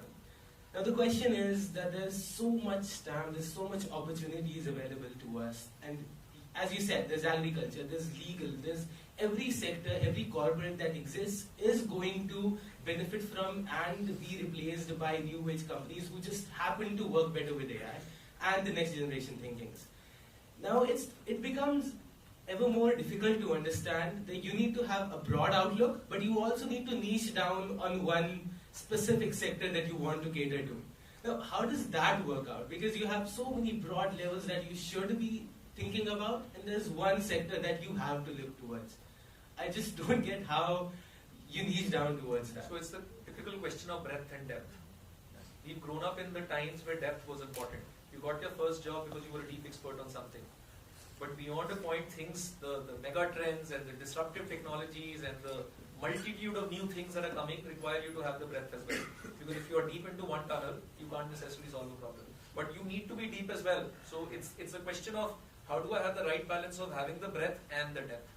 And there is obviously no simple answer for that. Other than the fact, the future is all about cooperation. The future is all about collaboration. The future is all about getting the right complementary skill sets to come together. So again, I talk about my own story. I am a chartered accountant. I'm running a digital role. So one, of course, I've had to reskill myself through the years from an application lens. And I've picked up certifications and I've kind of picked up that thinking. But I've been able to pair myself with a bunch of people and startups who bring in the depth on a particular agenda that I can otherwise envision. I can envision what the future of airport could be, but I may not necessarily be able to bring in that capability to really be able to solve for last mile. But if I can pair myself up with the right people, we can solve that problem. And that humbleness, that openness is going to be extremely important. Even at large companies, large corporates, you will begin to start seeing that a lot more, where two people who are competing in the market will begin to start co-opting to work together because it creates strategic value. So don't pressurize yourself saying, oh my God, I'm living in a world where everything is foggy, world's changing really fast, I now need to be a PhD on a topic and I need to have the breadth. I mean, of course, you need to be curious and hungry, but you've got to, when you're setting up your venture or when you're getting into a job, you've got to be rallying around and building a team that's better and smarter than you at all ages of life, and that'll help you succeed. That's maybe a corporate-ish answer, but that's something I've lived over the last 20 years. But I don't know, Pratham, you want to add to that? So breadth versus depth. I think at 18, I think there's going to be, 10 years from now, you'll do probably tens of projects, right? You'll do hundreds of assignments. You'll do so many different things. And in that journey, you'll find something that you truly resonate with, align with, and you have the right skill set for. It's very hard to deterministically find that. You have to probabilistically just try different things. Go in this way, no, come back. Go in this way, no, come back. Okay, let's go this way further ahead. No, shit, this is not great. It has to be a process of elimination that will get you to where you truly want to go and enter back. It's not going to be, okay, today let me sit down, figure out what the TAM is for this industry. Okay, now let me figure out what are the gaps in this industry. Okay, now within this gap, what do I need to build? Now, if you go down that road, I think it's going to be harder versus just taking various shots and then seeing how the path charts itself. Does that make sense? Yeah, thanks a lot. Yeah. One thing's is certain, you will never, this is not the last degree you're going to take. You will keep being on the treadmill while solving a problem. You will have to keep picking up certification, you will have to keep reading things. And AI will make digesting all of that breadth a lot easier. You'll be able to summarize a lot of things and put this to your mind. You will be able to put the BCI, the computer interfaces, to get your neurons to sort of act faster. So all of that will happen. But you'll have to be hungry. Hey, hi. This is Lokesh from PGP. So interesting you mentioned about the blockchain tech, right? So we recently had a course about blockchain where you understood the basics of it. So as an industry practitioner, I would want to understand from you, like in terms of execution, right? What are some of the industries which have already started accepting blockchain as a sort of a painkiller that okay, I need to have this in the company, in the space, versus what are some of the industries which are sort of delayed? So I'll be very blunt and honest. There's a lot of talk about blockchain, But real application at scale, creating commercial advantages is still an untapped opportunity at scale. Pick up the gaming industry, right? The billions that are, it's a very, very fast growing industry. It's a nearly regulated industry. There's a lot of scanner around, activities that's happening. What if I pay the $100 to play poker and the algorithm is screwed up, right? Where I have a disadvantage. It's a problem that a regulator has to solve for, right? And if between one gaming company and the other gaming company, I am the promoter who owns everything and controls everything, I can mess up, right? Versus if I bring in a blockchain architecture into that entire gaming ecosystem, I could create a competitive advantage or a trusted brand in a space that could be a huge competitive advantage. But is that happening? Every gaming company is talking about it. But is that happening? It's not happening at that pace. Media, social media, like I said, massive opportunity on the table. So I just think in the courtesy Gen AI, a lot of these emerging technologies like metaverse, we've all spent the time and the dollars on metaverse and say, oh, metaverse is not delivering results. Or 8%. 10 years before that, I was in Germany, 2008, I was in Germany, and we had done the Second Life. So to me, that was my metaverse. Nothing happened after that. Then metaverse happened, oh, it's a better version of Second Life. But today with Gen AI, the whole augmented reality, virtual reality is taken a whole new spin. And that's where net new dollars will get created. So again, I just think the application layers are huge, but there isn't necessarily economic output created, which to me is a massive opportunity, which to me is the opportunity that we've got to solve for. Just a follow-up to that. When we normally, like when we are starting our ventures also, we are told that, when you start with a problem first and then try to find a solution.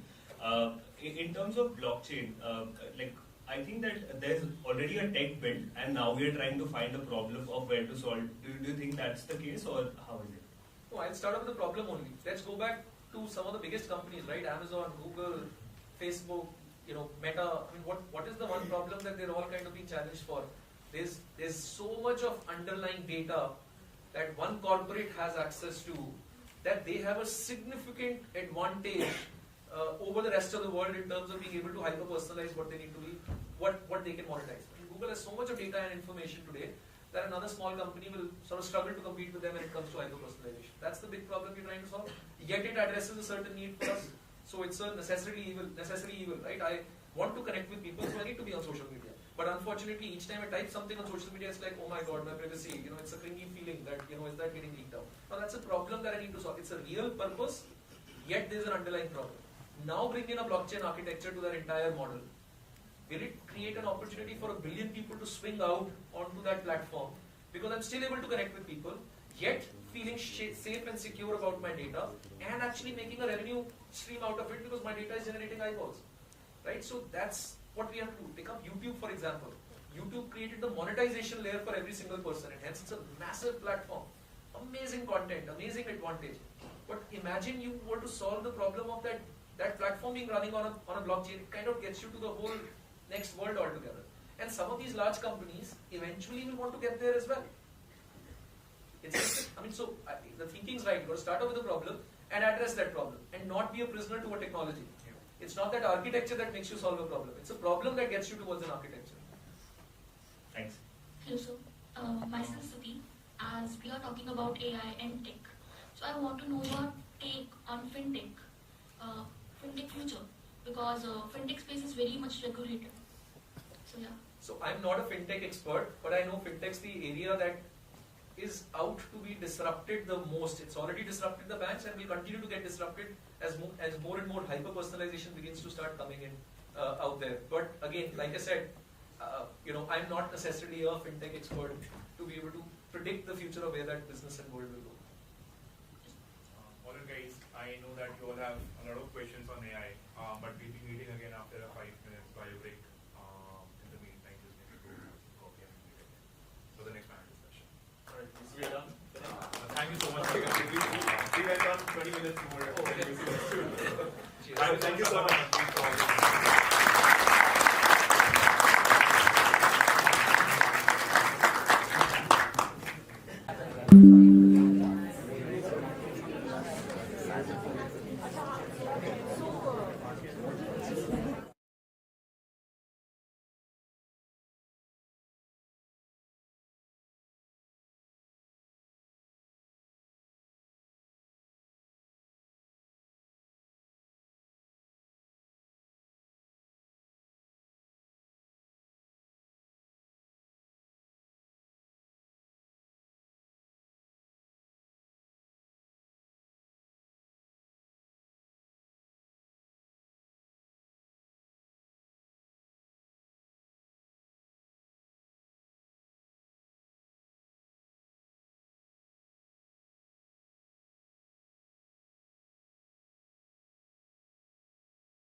make it a little quick.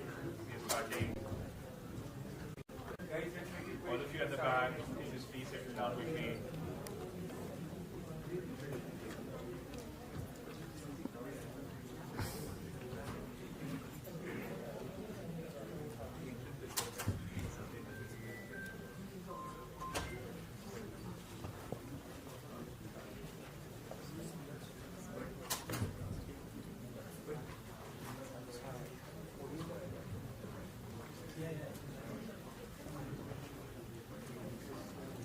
Guys, last 30 seconds and then we begin.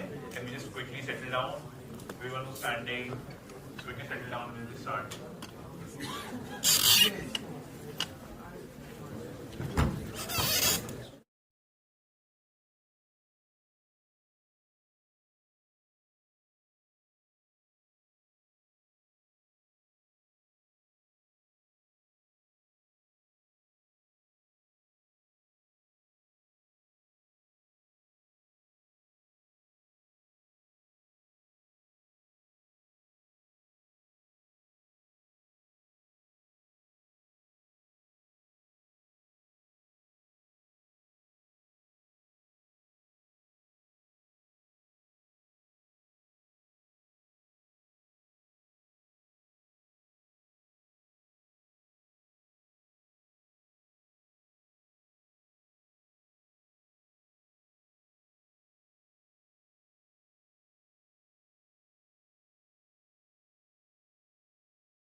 Hope you all feel refreshed after the 5-minute short break here.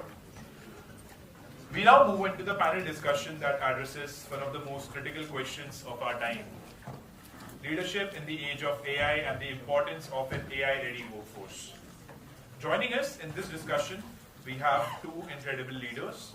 First up is Mr. Prateek Jain, Partner and Regional Market Leaders, North PwC India.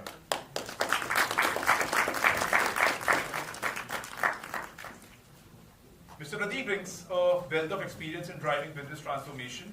At PwC, he works with large corporations on various aspects of business, including business and finance transformation. Prateek has significant experience in the consumer market, retail, and services segments.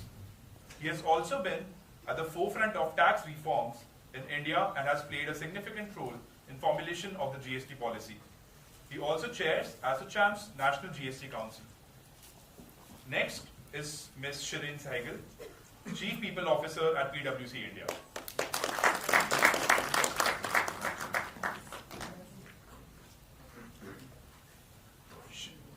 Shireen has insights into people-centric leadership and upskilling and are shaping the future of work.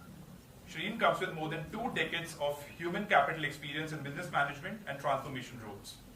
She has worked in managed services, financial services, management consulting, FMCG, and technology firms, and has looked after various organization charters ranging from setting up businesses, divestment to change management and digitization projects.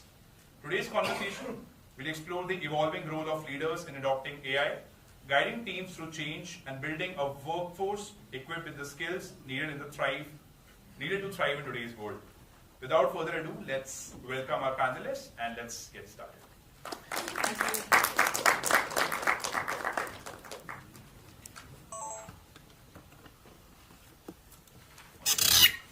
So Shireen, Prateek, I'll just set up some quick context for you here.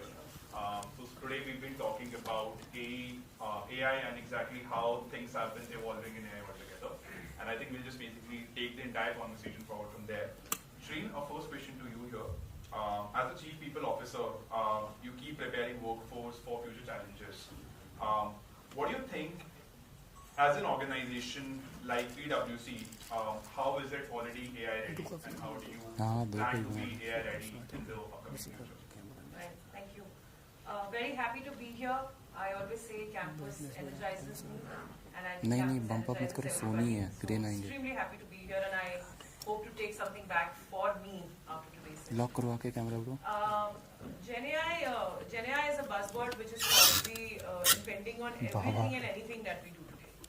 A recent article in today's newspaper speaks of one of the highest and the largest hyperscale companies in the country today saying we will make our revenue 3 times in the next 5 years because of Gen AI, and the how part wasn't mentioned.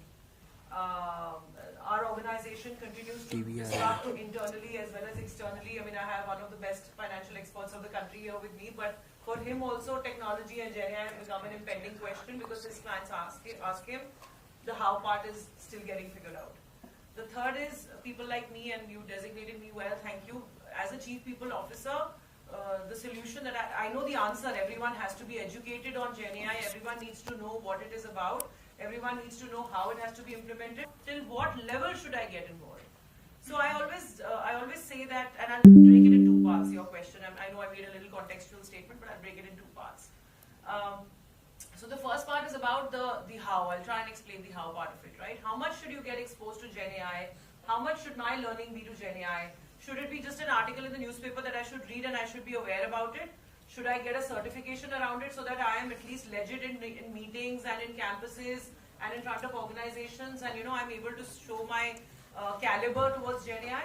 Or should I actually end up being a Manpreet who actually converted his career into somebody who was a risk advisory partner to a chief digital officer who completely re-educated himself in the field and then converted his career? So again, what I call it is the interest and the aptitude quotient in all of us, right? So at a human level, I think that's very important. At an organization level, from a preparedness standpoint, I probably think of it in 3 realms. One is organization level. You've read in the newspapers, you've read it, otherwise, I don't know how many of you read, one of our competes said we're going to train everybody in Gen AI, 2.5 lakh people. For us, it's 30,000 people today. We have about 21,000 tech licenses to educate our people. They are utilized at 170%. That means almost more than 35,000 times people have educated themselves in Gen AI and certifications and got themselves exposed. So what is that doing? That first layer of at least knowing the subject is happening for our people. So that's organization, first layer. Second layer is at the right level of exposure. Now what is exposure? When Prateek goes to a client, when he meets, his team goes to a client. I'm making it very simple for you guys, right? There are of course a lot of technical words that go behind this. But for a partner like Prateek, who's probably in accounting and FS sector, or somebody who's in a real estate sector, or somebody who's in a government sector, the question pops up. And as consultants, the only thing we can't say is no. We always have to say a yes and we know something about it, right? So at the end of the day, when the question asks, what is that right level of knowledge that one needs to have around Gen AI? So maybe 1 level basic certification or 1 level basic exposure of knowing that subject along with your industry and sector is what we're doing at the second level for our organization from a preparedness standpoint. What is the third level? The third level is that where things like the Gen AI lab, where we are investing in the future generation, where we want you guys to study about the subject, get prepared before. We want to invest in the academic world, where we want you to know about the subject and come learn to us when you come to our companies and work with us. That's 1 level of investment. The second level is to create experts in the firm. We are investing in our people, high-end programs like Cornerstone, high-end programs like with Coursera, with LinkedIn, with experts from Gen AI, Google and Microsoft who are our alliance partners. We end up certifying people, investing huge amounts of money, get them and become experts in their field of sector as well as Gen AI. So that those people become the pillars of the future investment for us. At an organization preparedness level, at a human level, at a simple level, it's these 3 layers. And then aptitude and choice helps you decide which layer do you want to be in. Do you want to be just exposed? Do you want to get at least have a conversation with the client? Or do you want to be that expert who wants to sell Gen AI in future? So I think that's our take. Does that help simplify for everybody? Super. Maybe I'll just build up on this. Since we're talking about AI adoption here, I think whenever we talk about AI adoption, it comes with a lot of structural organizational changes. Yeah. So as an organization, how do you adopt to those structural organizational changes here as a leader maybe? See, structural organizational changes are continuous. And I say this in a very lighter way, and Prateek, please endorse that. Every 4 years, a firm tries to create a structure. Then they spend the next 4 years changing that structure. And then they spend the next 4 years again centralizing everything. That's the way of leading firms. But why do they do it? They don't do it because they have to create employment in the firm. They create it because they have to create career paths. They create it because they have to create dynamism with the market. They have to create that because new things, disruptions keep coming in, like technologies, like industries, like sectors, different things, that they have to sort of service for their clients. So they keep doing that and change the ways of penetrating the market. But having said that, in order to mirror those structures, in order to manage better delivery models, in order to manage them efficiency, technology and aspects like GenAI help us in making things better, faster, and efficient. See, the overall impending, I always say um, the overall success of an organization is around, do you have efficiencies and ease of doing business within the firm? Do you have that kind of efficiency and quickness and turnaround and revenue generation pipeline and streams to make your sort of pipelines into reality from a revenue standpoint? That's second. Third, is your workforce sort of with you in that speed and momentum that you're wanting to create results in? And in order to marry all three, you keep infusing them with different kind of things, whether it's trainings, whether it's campus, children coming in, whether it's about new technologies coming in, whether it's alliances like this where we, think of new ways of educating students and also getting fresh perspectives inside. So I think, you keep infusing different ways of looking at different restructures. I don't want to get into what kind of restructures, but I think it's all about balancing the front end and the back end, the delivery side of it and the market side of it. Makes sense. Super. Pratik, I think I would love to basically have you also build up more context here in reference to AI adoption. I think when we talk about AI adoption also here, I think AI is becoming a very critical part of business strategy. And when we say AI adoption in reference to business strategy, what do you think are the core qualities of a leader to be able to adopt to AI when it comes to business strategy? Yeah, so I think what's happening right now is that everybody is talking a lot about AI, but beyond talking, I think we are not moving beyond that, and there could be many reasons to it. One is that leaders of yesterday till around 6 months ago, they perhaps believed that AI is just a buzzword, okay? Or maybe 7 months, 8 months ago, it was just like let's say a blockchain or robotics, etc. But now it's more and more clearer that it's going to change the way businesses are done. The society is evolving, our day-to-day life, and everything is going to change around this. So I think the first is really thinking ahead and understanding, unlearning the past, and just go to the basics to say, okay, what is AI, what is Gen AI, what is the difference between these two, how is it going to change?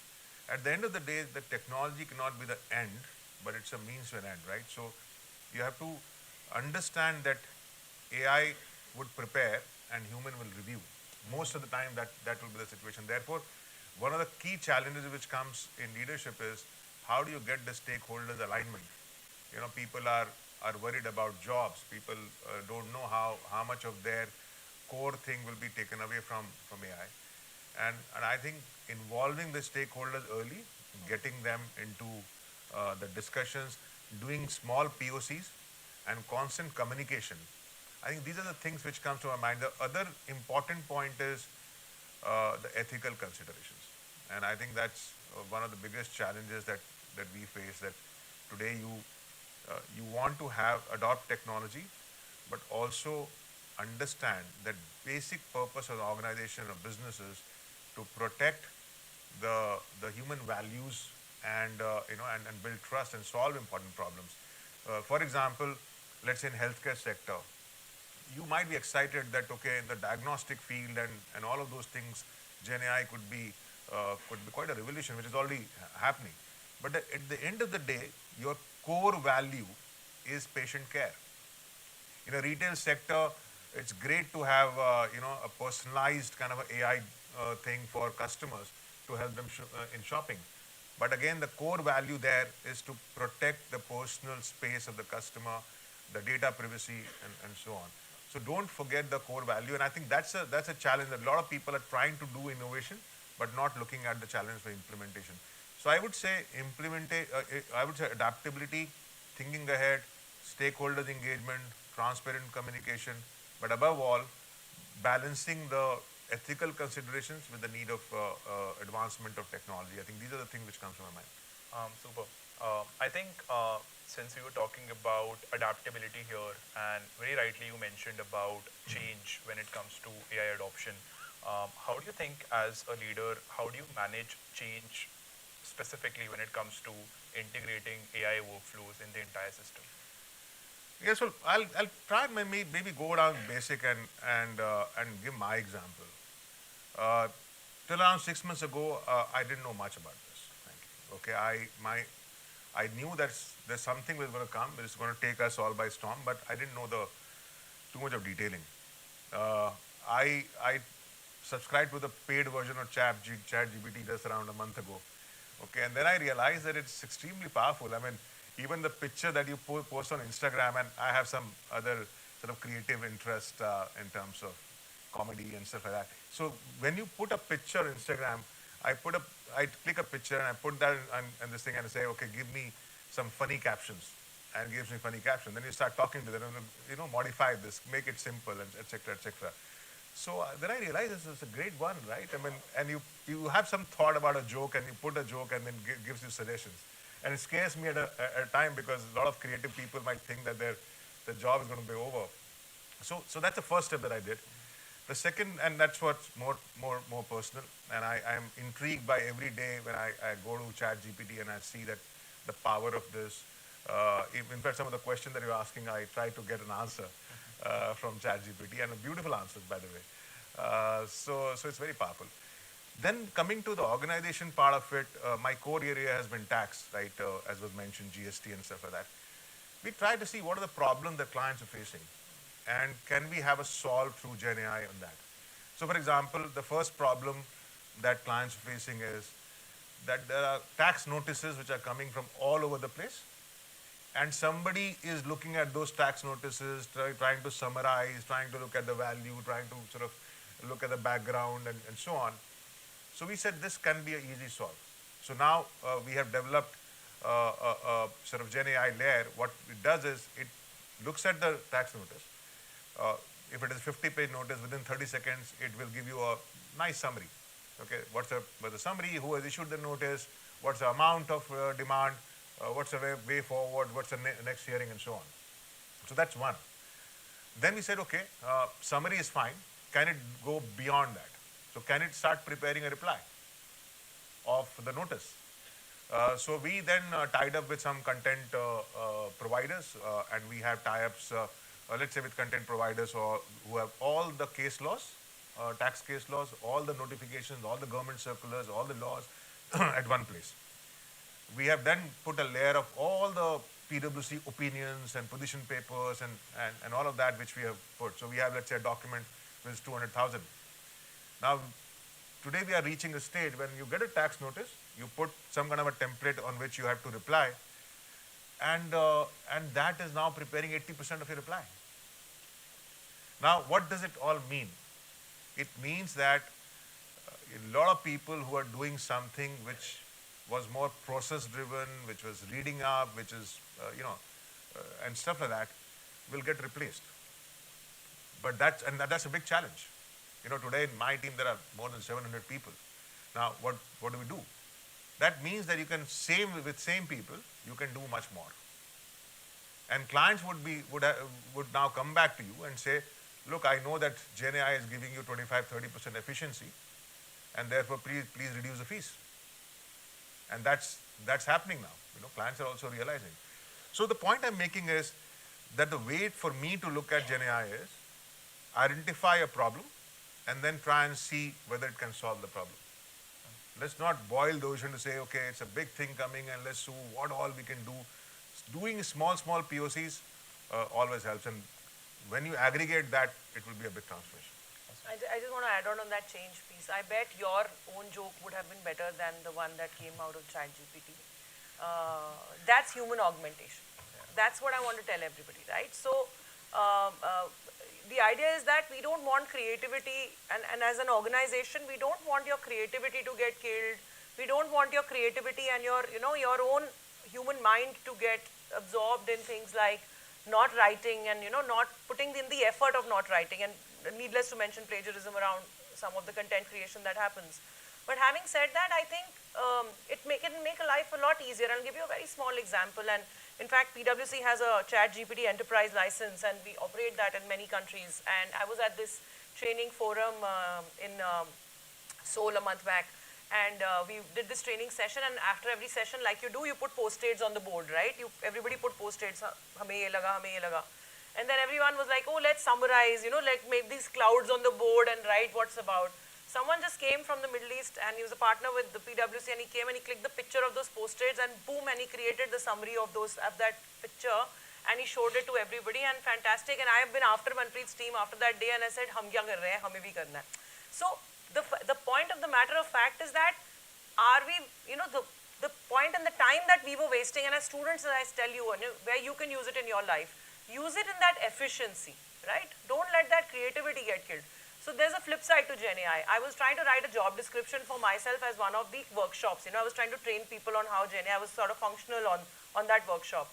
So we put in an attribute and a prompt which said CHRO blah blah blah, this much $1 billion company, and then it created a job description for me for a CHRO, right? Very nice job description. We tweaked it a little and we gave it another twist, and it was very generic prompt. It created the same job description, absolutely identical. So that's the difference.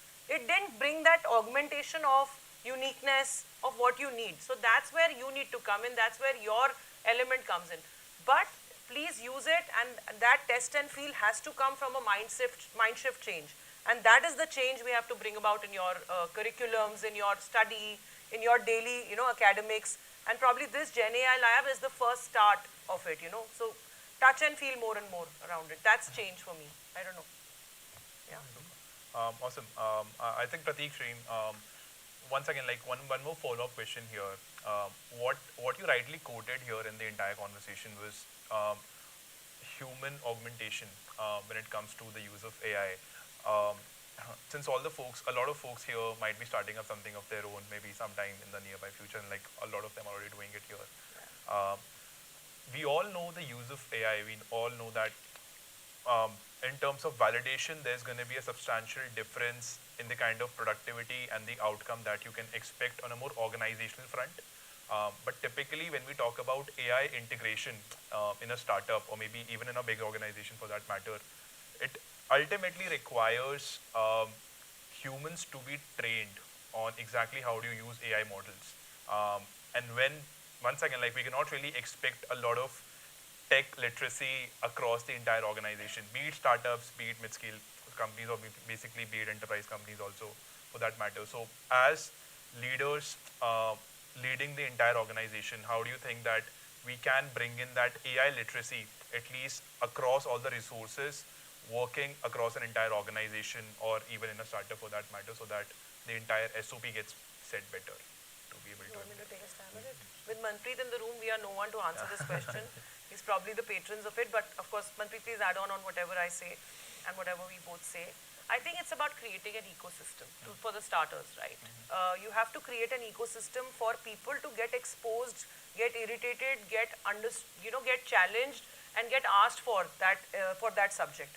And I'll take our example. I think 8B is one of our offices in Cyber City, and there is a huge seat crunch, and of course real estate after COVID happened, everybody came back and everyone's looking for seats. But we started with a fantastic GenAI lab there. And I was like, ye kya hai, ye kyun hai, that kind of thing. I mean, I'm HR, right? I have to look for my people, and they need seats to sit.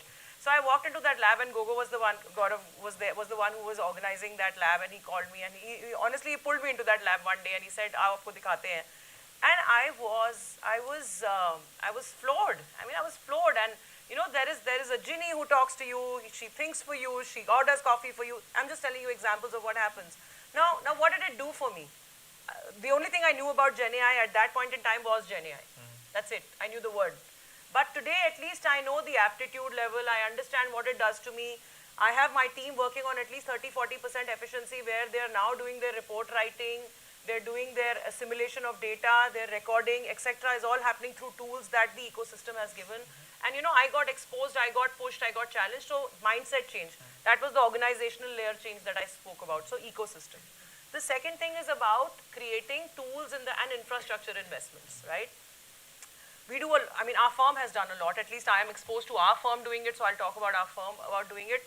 Again, I repeat, this is one of the good examples. Our firm does it at a level of creating tools in the system. Like Harvey is one of the contracts and one of the tools that we invested in. What does it do for me? It helps me summarize my longish reports, and speaking in a very simple language for everybody, summarizes my longish legal reports, contracts, my report writing in a very quick summarized way.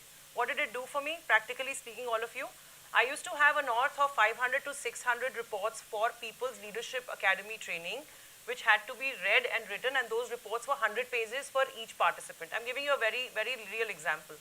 And I used to have at least 5-6 people sitting on it for 3 months, just reading those reports, assimilating, summarizing. Naturally, someone had to do it, right? Came in Harvey, we used it, we started assimilating these reports. How many people do that now? One. One person does it. What am I doing with the other 3? I got them recertified, I made them coaches, now they've become trainers and they're doing something else for me in the system. I also didn't take the job away, by the way. I could utilize my people doing something better and more higher in the value chain. So it's not really going to take away the jobs. Pull out that quotient also. And this generation should be propagators of that, right? The idea is to do better work and more higher work in the value chain. So very practical, small live examples. So infrastructural investments, what the firm does for you. Chat PwC is something that's available to all of us in our firm. We have an exclusive license. All of us can go and write a prompt, get an output, get a deck made quickly. What is the adoption in the firm today? It's a brilliant 60-65%. That means everybody is at least exposed, trained, learning, doing something around it. By the way, I'm talking 65% of 30,000. 20-25,000 people are GenAI learned, exposed, using things and tools, right? Instagram भी तो ऐसे ही आया था. कोई सबने सीखा थोड़ी था कैसे operate करते. Do our grandparents know today how to operate WhatsApp better than us? So they play around with it, right? That's change, that's infrastructure, that's investment. So I think that's where some of the second attributes come in. I just want to add, sorry, you complete your... Long answer, no? So the third one is the sentiment. I think that's very important. The intention and sentiment is very important. The fact that 3 people today from the leadership team, are sitting here and speaking to the future generation about something like this and are enthused about it and are thinking out of the box on creating a partnership on a subject like this. We're not going to be here 20 years down the line, right? You guys are going to be here on this panel and do the same thing for the future generation. So the intention to bring about change in the organization is very important. The fact that we have a digital setup, a digital mindset, a push in the system from the top leadership is enough to create that change from an organization perspective. So I think that's my couple of points here. Sorry. No, I just want to add that this upskilling also is as a buzzword in many ways, right? So I think you need to figure out that what do we mean by this. In my mind, particularly in an AI kind of a context, there are 3 sets of people that you want to upskill. What are different people doing? What are the use cases? What are the case studies? So that we are able to create a team and enable that team to go forward. So that's one set of upskilling for the leadership, which I think is the most important part. The second part is the remaining people of the organization can be broadly split into 2 parts. One is your Gen AI or AI champions who are youngsters who want to get into that, who are tech savvy, who would be your brand ambassador, right? So they need to be involved in conceptualization, solutioning, and so on in context of the organization. That may be your 10%, 5% of the organization, maybe 2% of the organization, right? But really, really people who want to spend time on that, who have that energy, who have that bandwidth, who want to make a difference.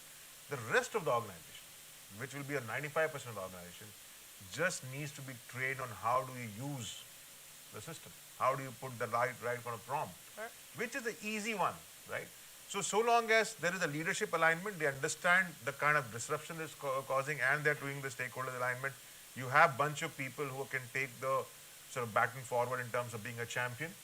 And then the remaining people just need to understand what is AI.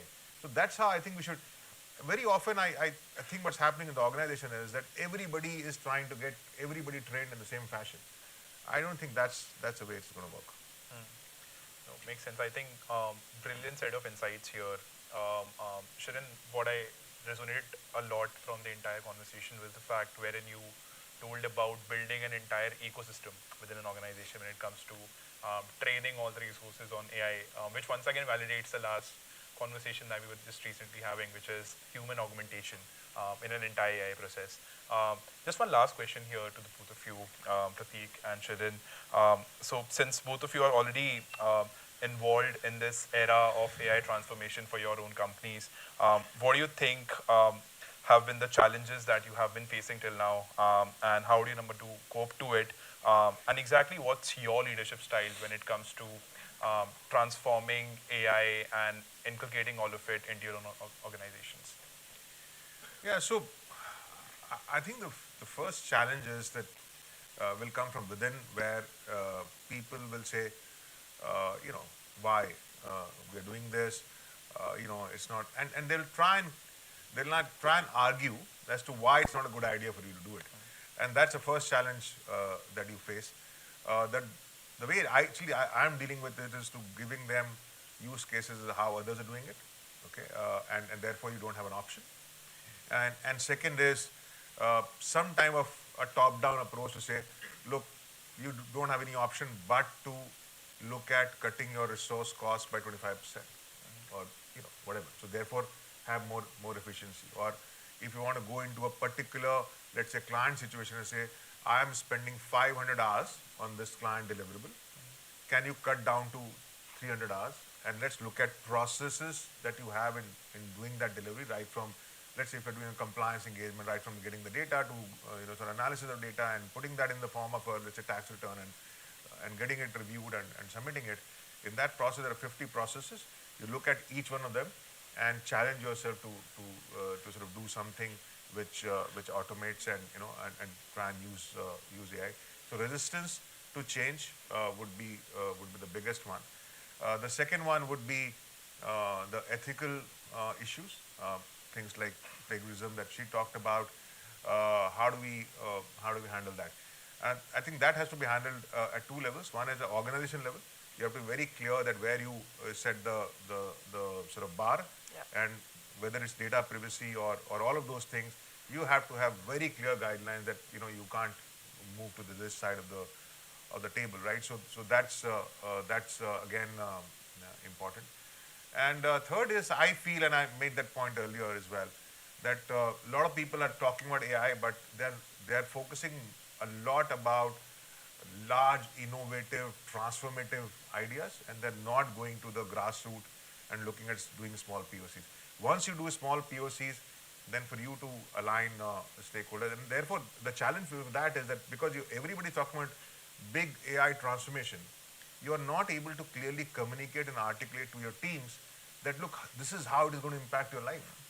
And there is a big divide in terms of strategic discussion and the ground level discussion. So that bridge needs to be, other than that, I think people are now realizing that this is the way to go. Makes sense. I think everything that he said, plus I think it's one challenge to convince people to use GenAI is the trust in the output. Very difficult to convince them about the trust in the output. Suppose you prompted something to GenAI or a ChatGPT, or you prompted something for a solution, and I'm using very user-friendly things that you will use in your daily life. I mean, of course, there are more delivery support mechanisms that use GenAI tools. But let's say you prompted something and it gave you an output. Will you trust that outcome? Is it the right outcome? You will validate, revalidate, spend time, etc. I'll give you a case in point. IBM decided that they will do their leadership succession based on GenAI outputs. What a remarkable thing, right? Succession for leadership levels, where it's mostly individual driven. You exactly know who's going to be the chairman in the next 5 years. You sometimes exactly know who's going to be a procurement head. You know exactly who's going to be a CFO. But imagine a GenAI tool being used to look at the leadership traits and whatever metrics you put in to decide my pipeline of the firm. What a touch and feely thing converted into something which is technology based and supported. But did the leadership trust that is the question. I'm not going to say a yes or a no on that. But having said that, it's again, what I'm trying to say is the biggest challenge is, do I trust the output? I think clients also will need to be convinced to say whether these are the right outputs that are coming out of that equation. That's one. And the only other last thing that I say, and which he already said, is what we're fighting is the mindset today. How do you convince people, at least I do that at a very large workforce level, how do you convince them to say that it's really going to impact your life for positive and for the better if you start using and getting yourself exposed to it. So I think it's that mindset change, and I think he put it very well, where it's those 3 layers of organizational exposure, the routine that you have to do in terms of getting bare minimum, or a complete career shift at an individual level where you can get yourself recertified and become champions of that subject. So I think it's that one point I'd like to add here is that the trust deficit, trust and outcome is also directly related to the communication, to my mind. So today when we are developing, let's say in a tax world, something on Gen AI, we are telling the team that, look, this is 70% accurate. This is not 95% at this point in time. Maybe it will improve. After a year, it will become 80%. So you still need to review it. You still need to do the sanity checks. You still need to do a referencing that if the case laws quoted are the right case laws, maybe on a sample basis or whatever you do, right? So if you start telling people that this is a process. So yesterday, the person who leads our tax tech space was telling me that, that how the process working. So he's creating the data lake kind of a thing. And he said that I want to put a prompt which is not available generally in the system for them to respond, because I want to train that system. So he said, okay, what is the GST implication on ROS? Okay, because nobody talks about GST implication on ROS. And then he started training that, okay, first it started determining that we put the law and then say whether ROS is goods or services. So that's the first step. Then it got trained on that. Then it said, okay, if it is goods, whether there is any exemption for that. And there is no exemption. And so on, right? So it's a process. It's going to take time. But today, we are perhaps at 70-75% that state. Hopefully after 6 months, we'll be 95% that state. So therefore, clear communication will build or will bridge that trust deficit that she's talking about. Awesome. I think thank you so much, Prateek and Shireen here. I can keep having this conversation with you and keep taking in insights, but I think it'll be more fair to leave the room open to the audience to ask whatever they have, maybe in reference to AI or let's say whatever questions they're more curious about. And Manpreet and Pratham, I'd also love to invite you here on the stage, and let's maybe then just open up the room for the audience here. Perfect. Hi. So I had with an AI solution, and in order to build legitimacy in the ground stuff, I showed a demo that this is the process you do, this is the process done by augmented by AI, this is how it will help. Here's the delta in terms of money and time. Right? He said, and I've done the cost benefit analysis of implementing it. He said, I am actually on the ground, and while for this particular process executed by you, it delivered those savings. For me to actually do the training and finally implement it at an organization level, the cost benefit analysis doesn't work out. Now, at that time, it's two things, a conflict of two things. First, AI is a buzzword. So are they thinking that I'm just like riding on trends, I need to show AI somewhere, so that's why they're saying that? Or is it that, how can I actually get this person to implement it? Or should I just trust them on the face value? They've done the cost benefit analysis, they're on crowd, they'll do it better than I am. Yeah, so look, I mean, I don't have any reason to not trust his cost benefit analysis. Maybe at that point in time it didn't make sense when we had to accept that, unless you want to challenge that cost benefit analysis. But very often in these kind of situations, what happens is the person on the ground doesn't want to implement this because his job is a threat. Yeah. He thinks that what will happen to me if I were to implement this. Okay, my importance in the organization will come down, and therefore it's very important that you go a level above or the leadership level to convince them that this is the right idea and do your sort of POCs and cost benefit. Because unless it is pushed down and say that, look, we have to explore this seriously, and of course, at the end of the day, if it doesn't make sense. But I suspect that the example that you were giving, it seems like to me, and I don't know the specific, that the person himself or the interested party was not wanting to do it. So that's a challenge which you face it all the time. Therefore, the leadership buy-in has to be very, very... There's a very interesting analogy. 35, 40 years back, the computers came into banks. I'm talking 80s, okay? I was a kid that time, but I know it because both my in-laws are banking veterans, and they've spent 40, 45 years in that industry.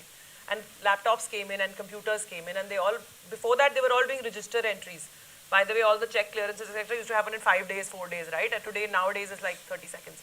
So register entries. And when computers came in, they all came home one particular month, and they said we all felt that let's start breaking FDs, let's start opening shops, brick and mortar shops, and let's, anda bread ki dukaan, because we won't have any jobs. Computers is just going to take it all away.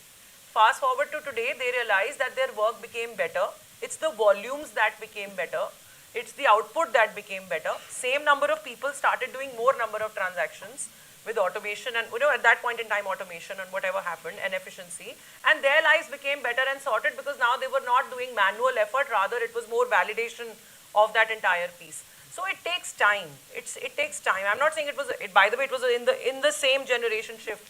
That same individual who started with a computer coming in 10 years of banking service, retired as a chief manager with operating one of the best Finacle operating systems that Infosys had to offer to a bank. So what I'm trying to say is that, that generational shift happens, but it happens slowly. I think the communication and the convincing pitch probably has to change at an industry level, and I think, Manpreet, you want to add on to that? Yeah, I think, see, for those of you, and a lot of you are setting up ventures, enterprise selling is a nuance, right? And therefore, you will have to have, and Prateek said mindset, right? Maybe the company didn't have the mindset. Maybe they were not ready. They didn't want to get started. So again, as an enterprise seller of a futuristic technology, you will have to put a skin in the game to be able to commit to outcomes. You will have to figure out which is the anchor client with which I can get started, build an outcome, and then create a FOMO in the market and get going.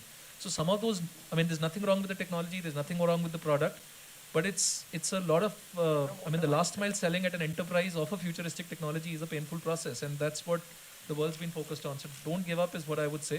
Figure out the next company that has the right mindset to get started, create that credential, and then move forward, and don't hesitate in putting a skin in the game. That's equally important. Thank you, sir.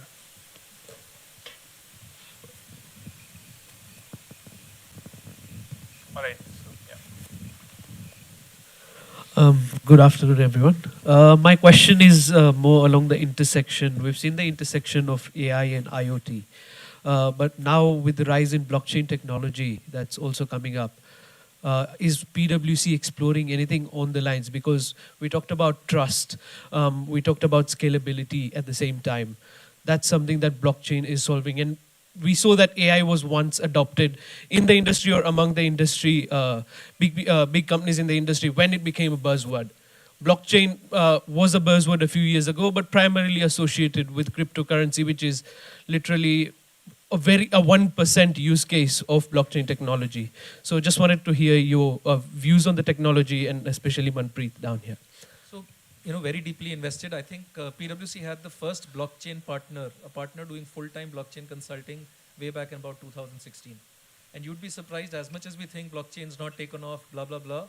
I mean, government of India and various state governments came up with multiple tenders in trying to figure out how significant problems could get solved. So the world of excise duty on liquor, the world of counterfeit, in the market. I mean, there were many, many RFPs that were out there. Now, so everything is relative. So we are deeply invested in the blockchain side of the house. IoT, of course, the whole industry 4.0, the whole world of autonomous manufacturing today can't run without IoTs. So IoTs is absolutely in. In fact, there are some very interesting stories we can share around application of IoTs back in different industries as well, which can solve for a big problem. I'll leave one small example. A passive infrastructure company in the telecom sector has thousands, 100,000 towers all around the country. Their theft reported in the balance sheet, publicly available, is close to about 100 crores every year. 100 crore worth of equipment gets stolen all across different sites in the country. You can't live without an IoT solution in that world. So IoTs is absolutely core to business, and then of course comes GenAI. And what is interesting today is it's the interplay of all three coming together to create competitive solutions. So very, very, we're deep in that space. And for all of you in the room, PwC is a very, very strong, if I look at the 30,000 people that we have, close to about 28,000 people will be largely tech and consulting. And today you can't do consulting without tech any which ways. So that's a strong strength. Thank you. Okay, I think the conversation basically can keep going on if we once again keep talking about AI here. But I think thank you so much, Sharon. Thank you so much, the entire PwC team to be here, the Masters Union campus. And thank you so much to the entire PwC team and the Masters Union team to make this collaboration happen and take a lot more deeper insights about exactly what's happening in AI. And I think all of us are super excited to see exactly what's boiling up next in our TARC, right there, the staff area. And I think with this, we would love to conclude this entire event here. And thank you so much to everyone who's been present and the PwC team. Okay. Okay. Awesome. Also, just one final thing here. I'd love to invite Pratham here to have a quick token of gesture for all the guests, let's say, who've been here from the PwC team.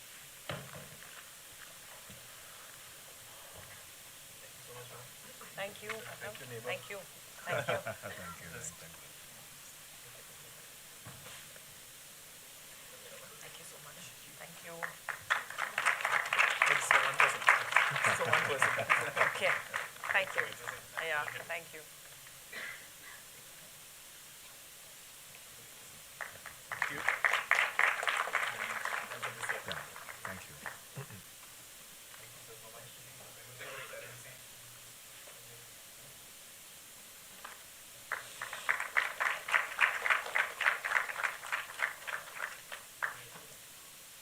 Thanks, everybody. Thank you. We're excited. Now see you Yes. hopefully in January, February. Yes. With the launch of the new space. Yes. Thank you. Thank you. I hope we've been useful, all of us, and we really enjoyed. Thank you so much. Thank you.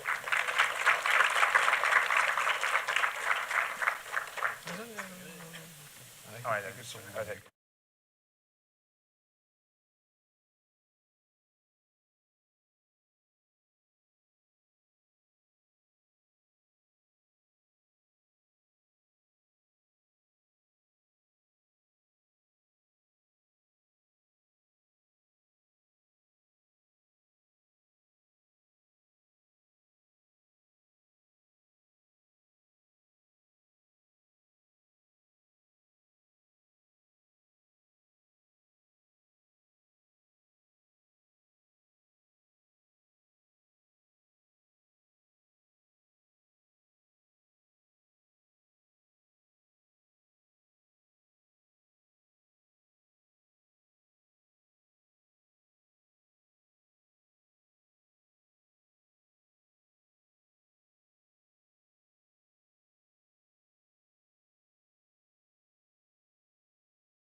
you.